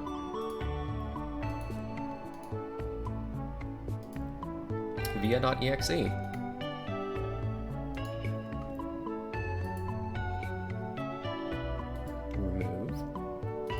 I was just popping in, having a great day. Thank you very much. And I'll probably forget by the time you come back too. So till then.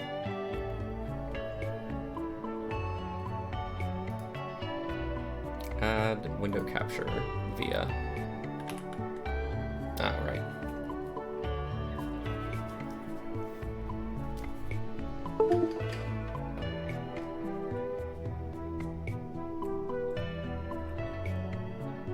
We'll just say window captures.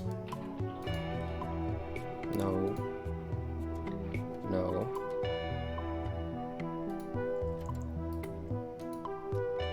Via. Okay. See, why is it working now, but it wasn't working earlier? That's so weird. Does not matter, though. Do I have better Twitch TV emotes? Yes. And Frankerface Z. So... But I don't have like a bajillion slots, so we have to be pretty selective about which ones we enable. All right, key tester.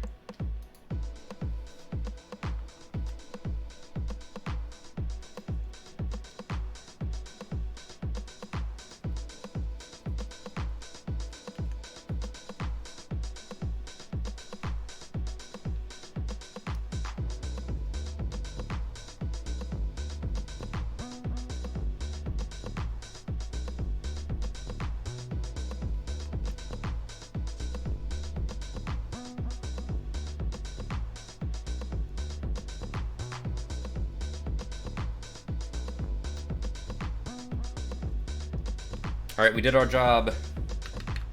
We did it.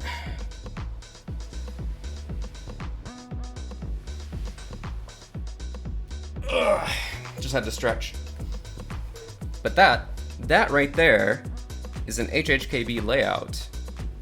So we are in a good spot to keep going forward.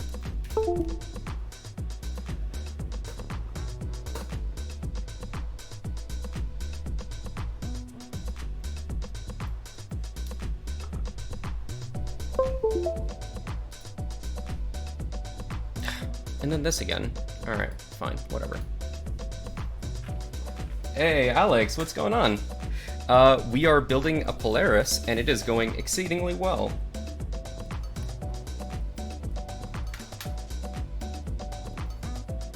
Sure, split backspace is working. Oh, that's a good point. So I might actually need to configure it to be a separate key. So they'll probably both register as backspace at first, but yeah, we can go back in and do that. I'll check the solders, and they are good, but I think it's just going to be configuration, right? Because most base configurations, you're going to, like, either one would be backspace. So yeah, thank you very much for the follow. Thank you. We're coming up on 1,000 followers. Like, we're on pace to hit 1,000 followers pretty soon, which is just incredible to me. And I'm planning to do something for it, some type of giveaway or event or something.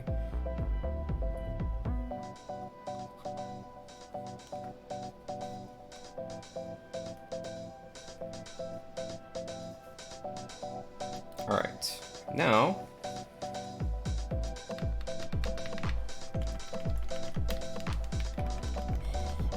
this is gonna be good. This is gonna be good. What switches? These are gateron inks, and this is GMK Oblivion. But I'm gonna set it aside for the time being because we actually got other work to do first. And we'll put the switches, or the keycaps, on the very end. But first we need to reassemble in our case and make sure that our gaskets line up and everything. No, just Latin alphas.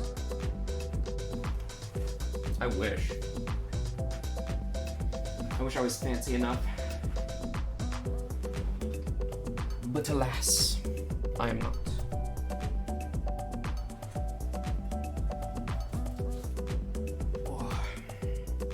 Dude, frickin' brass, man. I love it. I love picking up something that your brain doesn't immediately think like, oh, this is gonna be heavy, because you look at it and it's like, that's a pretty small item, and then you pick it up and you're like, oh, ooh, God. I'll leave my browns and they sound so nice, Kappa. Yeah, go to Glars's channel. He's got some opinions about browns. Let's see. What was I doing? Right, okay. I think we can actually just set it in there. I don't think we really need to take this apart, but I'm going to anyway, just to make sure that everything lines up as expected. And I can see everything as I'm doing it.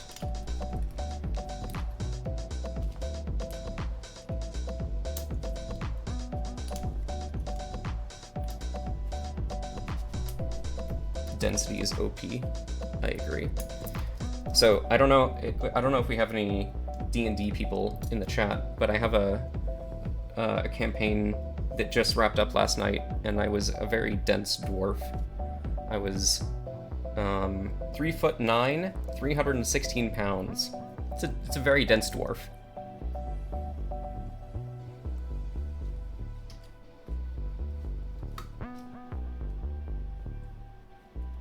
Yeah, I love D&D. We talk about D&D a lot here, if you stick around, and in Discord. Okay, let's go back to second monitor. Switches in, PCB, soldered, key tester, putting it all together. Okay, so it wants me to put in the PCB into the top first, then put the bottom, then put the weight.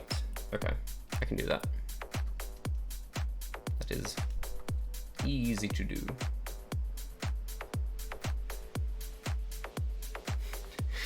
I'm in my first campaign and I'm playing an incompetent bard. So just a bard who... What makes your bard incompetent, I guess, is the question.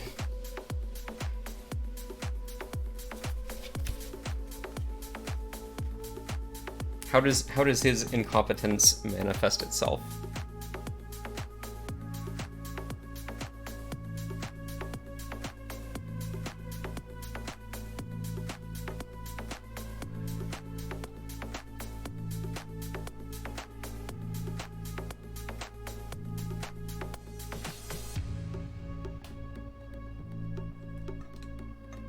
is interesting. Okay. It's almost like the plate goes over top of these gaskets. Like, I'm wondering if maybe I just need to angle it a little bit better. Because it's trying to sit on top of the one on the right, rather than going up against it. There we go. Nope. There we go. Nice.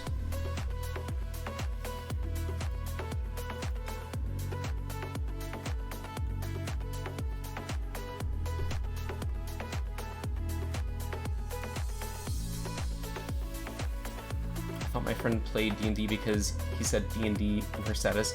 Oh, do not disturb. Nice.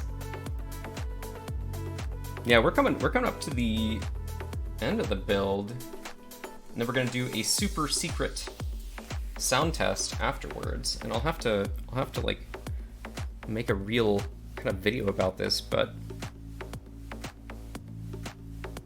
we're gonna do a super secret Novel Keys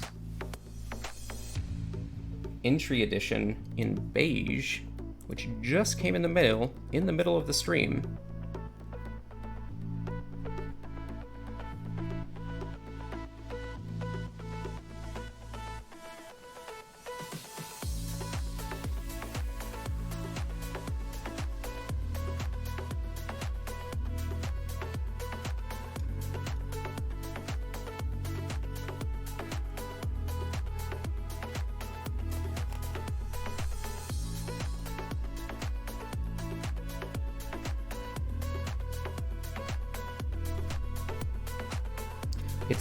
It's like this foam is really nice, but it's also quite thick, and I'm not concerned about it, but it just, like, it feels like it might actually interfere. And by interfere, I just mean, like, get in the way of some of the other pieces we need to put it back together. Yeah, I'm gonna try to start streaming more regularly, and so next week we're gonna do like a test run of Wednesday and Saturday, so this time slot, and then Wednesday nights as well. Because during the week, like, I do have a day job, and it is difficult for me to find time while also being like a good husband and get all of the giveaway stuff out as well, because we just did a huge giveaway. And so I've got to ship 16 things to 16 people, and that is actually quite the undertaking. I thought that giving away stuff was going to be easy. Turns out, no.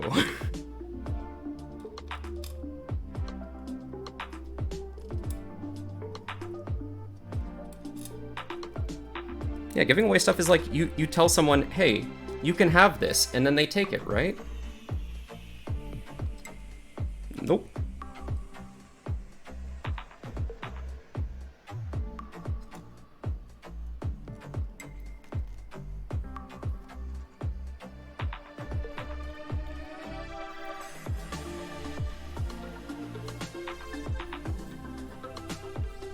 Yeah, this is odd to me.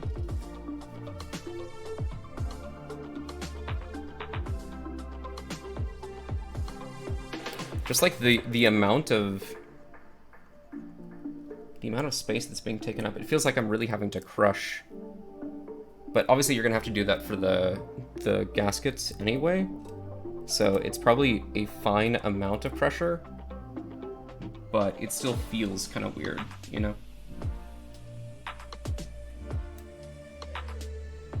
But like, that's what makes gasket mounts gasket mounts.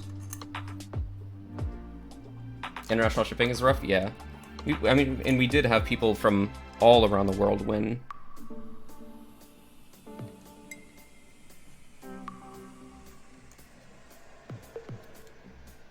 And also, prepare, I'm about to be your dad for a minute.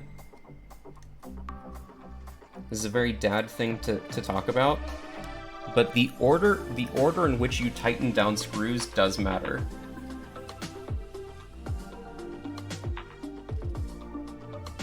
And especially on a gasket mount keyboard, because you want the gaskets to crush at an even rate.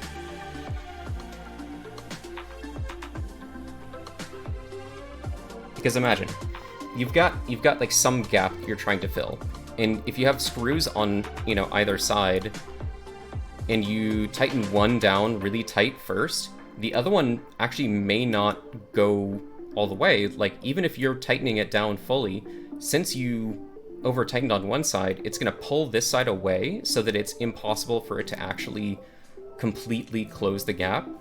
So it's really, really important that you do, yeah, like the X method. So I'm a big stickler about that. I don't know if it's always well received, but I think it's really important. So what you do is at the very beginning, you just tighten it down very, very like lightly, finger tight, just to make sure everything's threaded in.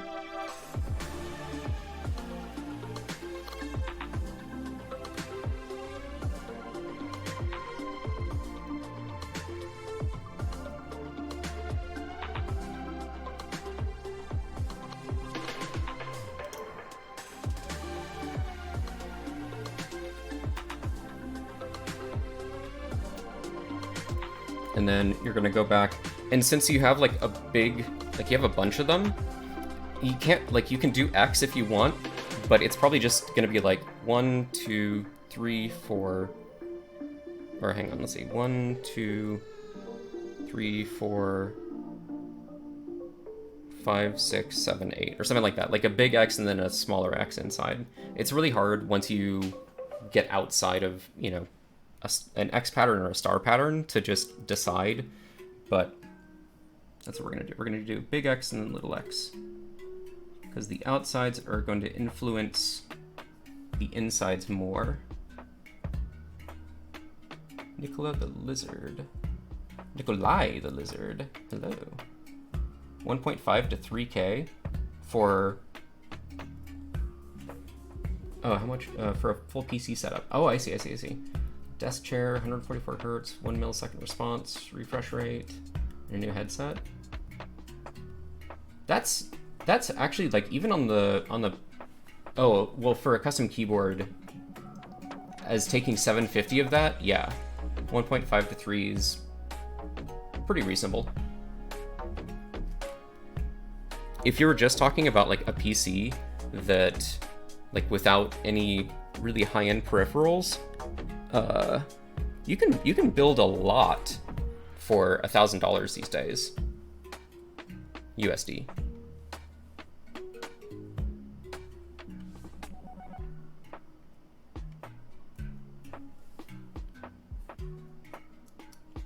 And you never ever, even though we're talking about like tightening these up, kind of in a certain pattern, we're still not going very tight. We're just going snug to where you don't really need to add any additional pressure.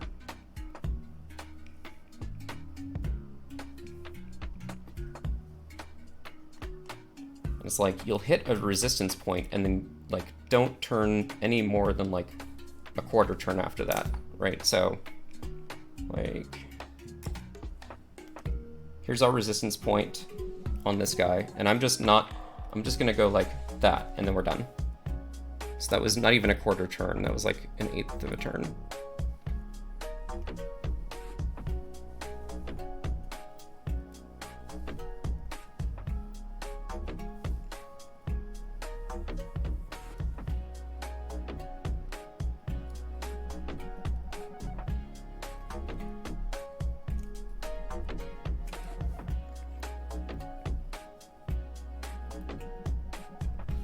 Okay.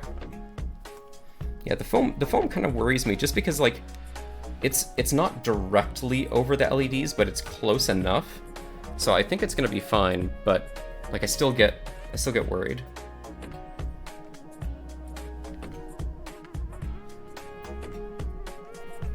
Cool. And then this is the toughest test here, is putting this in without like dropping it. Because you just want to like very gently set it down in there.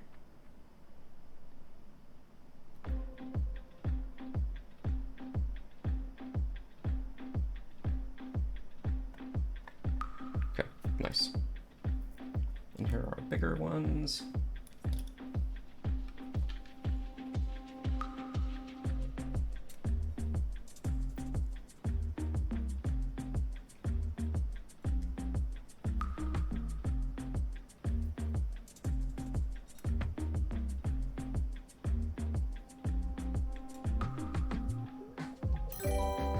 Hey, Nikolai, thank you very much for the follow.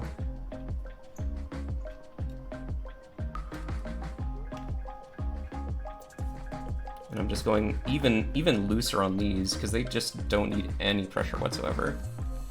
Because it's just a weight, right? And we have dampening already there, so I'm using the bit. You can see like I'm using the bit, but I'm not putting really any pressure on there. And we're done. We're done. We just need to put keycaps on. Oh god, it's so heavy. Oh, it's so beautiful though. Holy crap.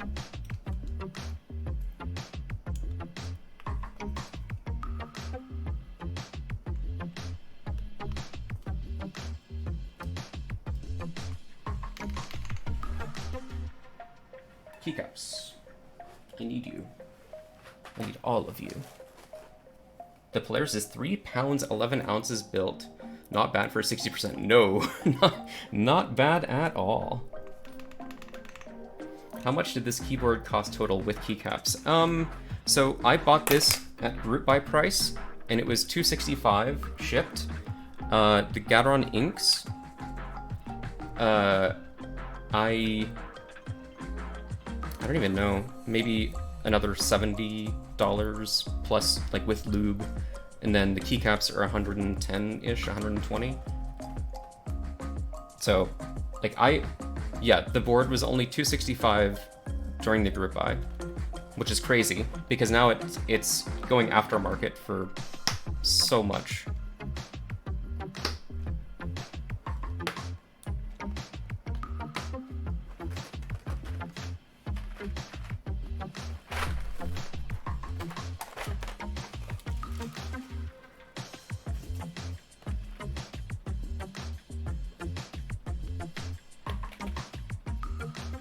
$450 for the board itself, yeah.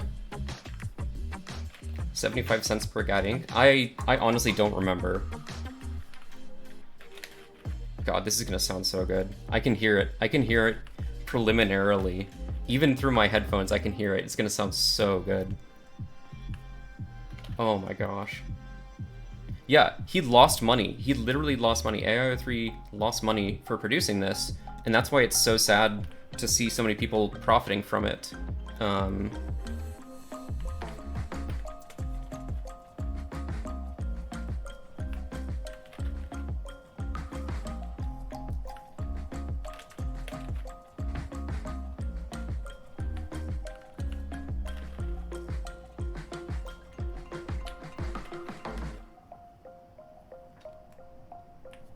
What keycaps am I using? These are GMK Oblivion V2.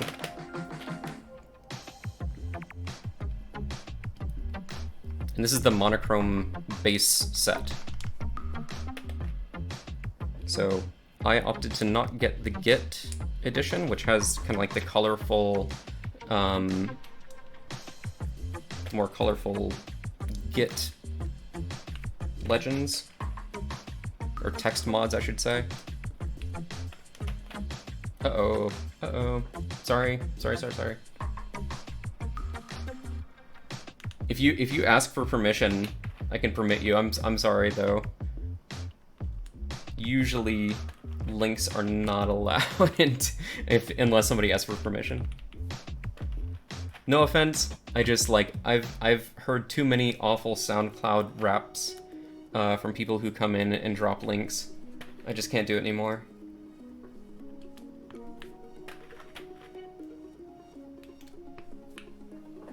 Alright, your control, your shift. Where's our shift? Right shift, or left shift, sorry.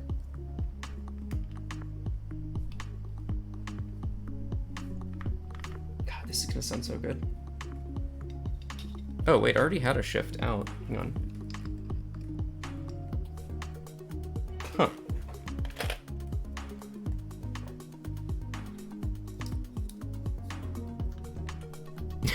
You mind if you take a listen to my Mixtape. Yeah, EP dropping soon. Sure, bud. You can put it in Discord, but like know that it could very possibly be torn to shreds. Because I do have very strong rap opinions.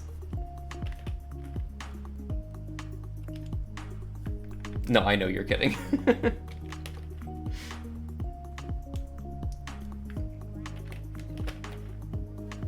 God, this is gonna sound so good, guys. Also, I need to stop saying guys. Tell me, whenever I say guys, be like, no, Mason, say y'all. Because I'm trying to stop saying guys, because it's too specific. Alright, short shift.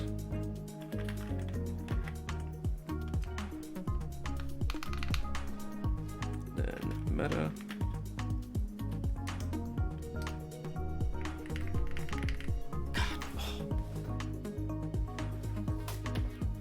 I just, ugh.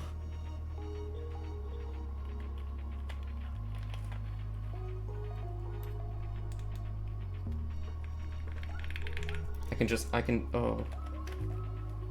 Holy moly.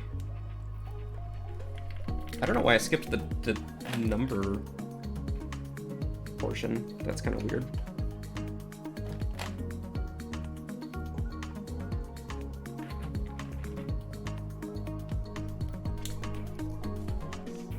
But I did what I did. Wait, we need a bigger.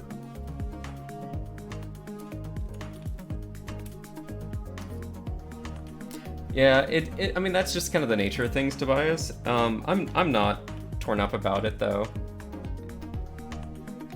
People come and go for all different types of reasons, and that's fine. What's my words per minute? Awful. Actually awful. I love keyboards, but I cannot type worth anything. God, oh, it sounds so good. Sorry, I'm just gonna keep getting distracted until we're done.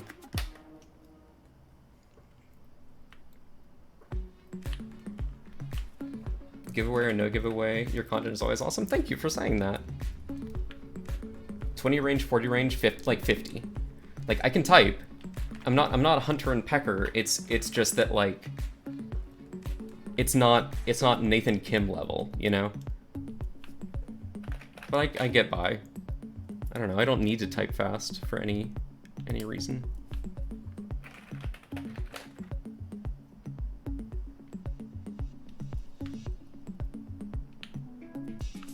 So like I never put up, whenever I'm doing a sound test, like I don't put up something that's like words per minute. I just I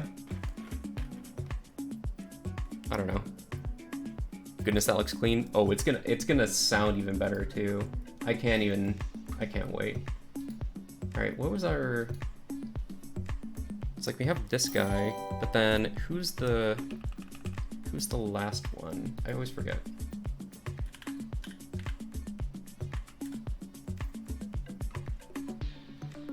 Oh, okay, yeah, pipe. That's right. 1U pipe. There you are. Oh. Oh. Oh. And here's the blue, right? So if we were to use a blue, it would look like that, right? And it's probably fine, but it's also just off a little bit. So I'm going to say no to the blue.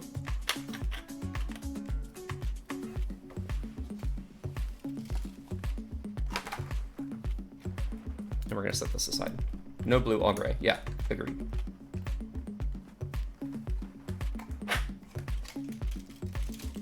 How much blue do you have? So escape, return, enter, and an ISO enter, or an ISO return. And I say return and enter separately because the enter key is actually like the numpad enter, the vertical enter. But then the, return key is where we usually call enter. So it's a little bit misleading.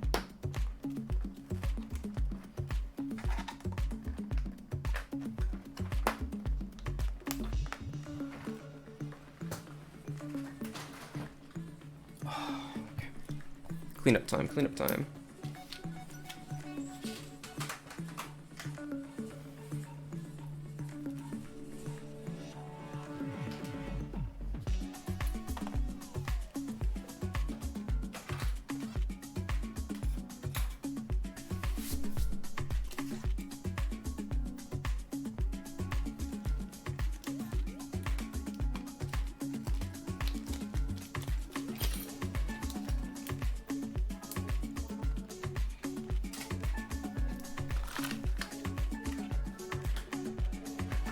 Okay.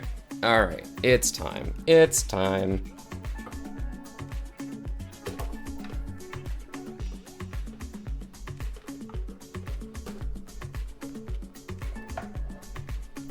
That was awkward. How budget can you make a keyboard without hand wiring? You mean without like soldering in each switch? There are tons of hot swap keyboards out there. Like this one, this is the MK65. And it was 140 originally. The second edition, I think, was 180, but I'll have to get back to you on that. But there are tons of budget builds. We talk about budget builds all the time in Discord. Even if I don't have a ton of them to feature on the channel, we do talk about it a lot. Okay, all right. I'm gonna take a drink of water, and then we're gonna listen to this, and it's gonna be amazing.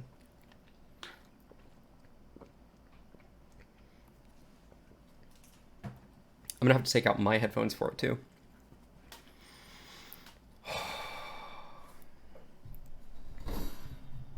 All right, I don't have a fancy setup here, but this is just what we're gonna have to do, okay?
Yeah, Nikolai, thank you very much for sticking around for this build.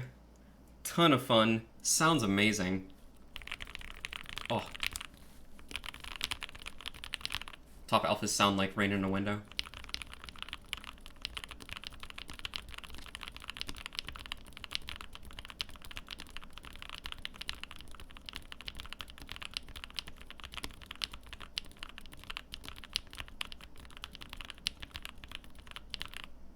You're actually absolutely right. Yes, this is a personal build. I get to listen to this whenever I want. Can you live without the Windows key? Yes, but I won't have to. I'll actually be using this as Windows. Can I please have it? No, I'm very sorry.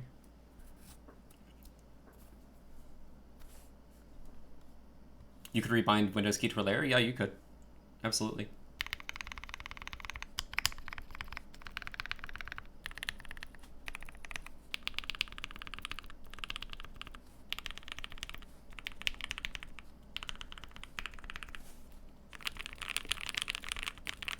Okay. Enough of that. Sounds amazing. And it looks amazing. So we're only losing the control keys. Yeah, so control would normally be here, but on HHKB you move it up to where caps lock would be. So you don't actually have caps lock, you just have the control. So also, like, a lot of people prefer it for gaming because, like, you have WASD plus shift for sprint and then control for crouch. Like, it's actually easier to hit control here than it is to, like, kind of twist your hand down to hit control down there. he can live without caps because he doesn't yell at people on the internet. I do yell at people on the internet, just not often. But I think this is a massive success. Hang on, let's go back into continuous autofocus.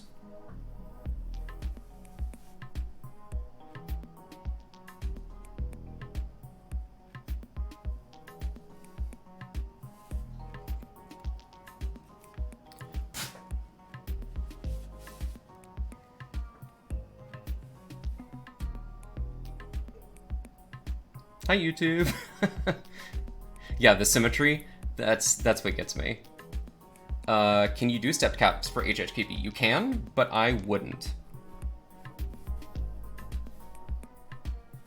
Just because, like, again, if I'm using that control key and I want my pink key to be able to hit it on this side, stepped caps will put the majority, like, it'll be highest on the left and then step down on the right-hand side of the key. And I prefer that. Actually, do I? Yeah, I think I do. But yes, you can do stepped caps if you so choose. So caps lock is bottom left next to Alt. No, I mean I wouldn't use caps lock. You can rebind it to whatever you want because this is VIA compatible, right? So let's see if we can get VIA up, and I'll show you.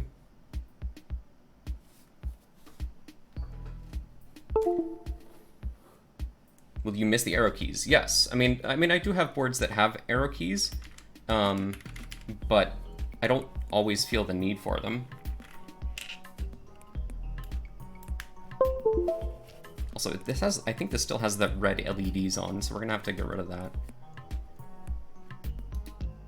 Nope. Properties, via.exe. Come on. There we go. Okay. So here inside of VIA, we can check our key tester and we'll do our test matrix, which will show our 60% layout, right? And then these are both, like, this is going to show us backspace. This is not going to show us anything, but we will need to set that up.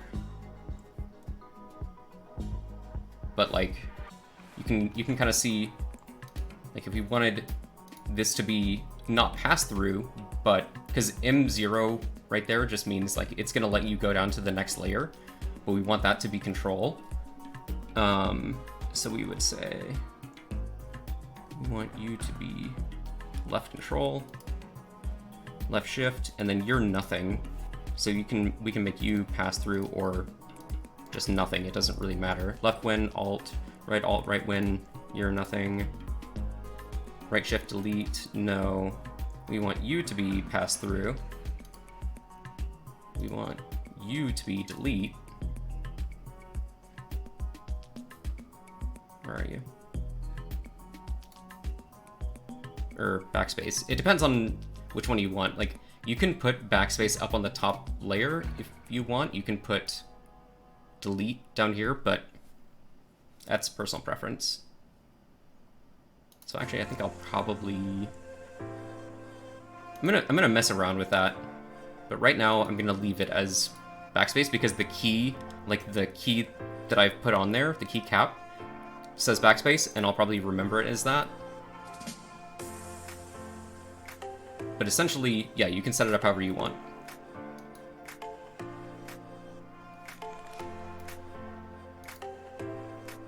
What's pass-through? Pass-through just means that rather than having a function on the top layer, because if you think about this, like your key layer being layer 0, that's where all of your letters are, your numbers are, but then the level below that is layer 1, and then below that is layer 2. So if you have a key that like you can use to either activate another layer or that passes through to the layer below it, that's kind of what I'm talking about. And so like this meta key is going to be our function key, and that will allow us to hit things like F1, F2, F3, right? You can split backspace in the layouts. Oh, you can? Okay. Let me actually configure settings, key tester, configurator. Oh, layouts, I see. Backspace, unified, split, there we go. Right shift, split, bottom row, sing in, yes. Okay, good point, good point, good point. So all I had to do was go into layouts over here and then do split backspace. So now we have backspace and delete right there.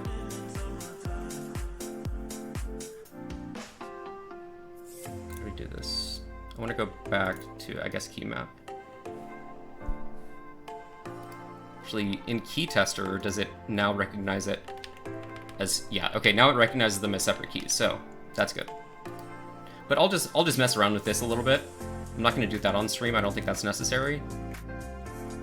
But thank you for pointing that out. And then, oh man, it's getting a little bit late. I still need to eat food. It's 2 o'clock, 2 p.m. here, and I haven't had lunch. But we will come back and we will talk about this guy next time, the beige NK65, the as yet unreleased beige NK65 with silks. Compare the silks with the Gat Blacks. Yeah, I know, Fluffy. This is so. Also, good to see you, Fluffy. Fluffy and I know each other from a long time ago. This is the beige edition. They have a purple edition, but this is just, I don't know. Mike just sent this to me. These are the wet ones. So the dry ones I think are black. These are wet. So these have the thin layer of 205 grade 0. But yeah, we're gonna do like a comparison and everything. Whew. What a stream, man. Look at this. I love this. I love this so much. I love the look of it. I love it with the monochrome cable. Oh. Yeah, so this is entry. This is Alu. A very freaking nice stream, actually. Thank you very much. I'm glad. I love bringing quality content like this. Obviously, it's not every day that you can build a Polaris, that you can build an Iron 165 or build a whatever. This is Oblivion, yeah. Oblivion V2 with just the monochrome base. Real quick, what keycap set is on your novel key on the top of the frame? Oh, this is GMK 8008. So it is inspired by a sports bra. I kid you not. This keycap set was inspired by a sports bra. So all right. Next stream, probably Wednesday, I would hope. Yeah, the dust mat is also 8008. So next week we're gonna try out the new schedule of Wednesday nights and Saturday mornings and see how it goes. But until then, let's go raid somebody. We've had a 4-hour long stream. I've had a blast here talking with you guys. Doing a morning stream, super fun. Super fun. And also, like, watch out for surprise streams. Minterly? Yeah, we can raid Minterly. Who else is on? Thank you very much for the kind words, Costco.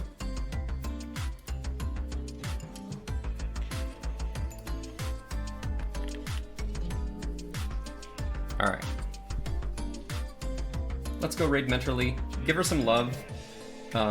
She's a very cool person. She also really likes doing charity events, and I have so much respect and admiration for her. So give her some love, and I will... Yeah, I know, my fingers went to the arrow keys that weren't there. Yep, that's a thing that happened. But yeah, show her some love, and I will see you guys very, very soon. Bye. Also, actually, like, I'll be in her stream too, so we can talk there too. But have a wonderful day. I'll see you guys soon.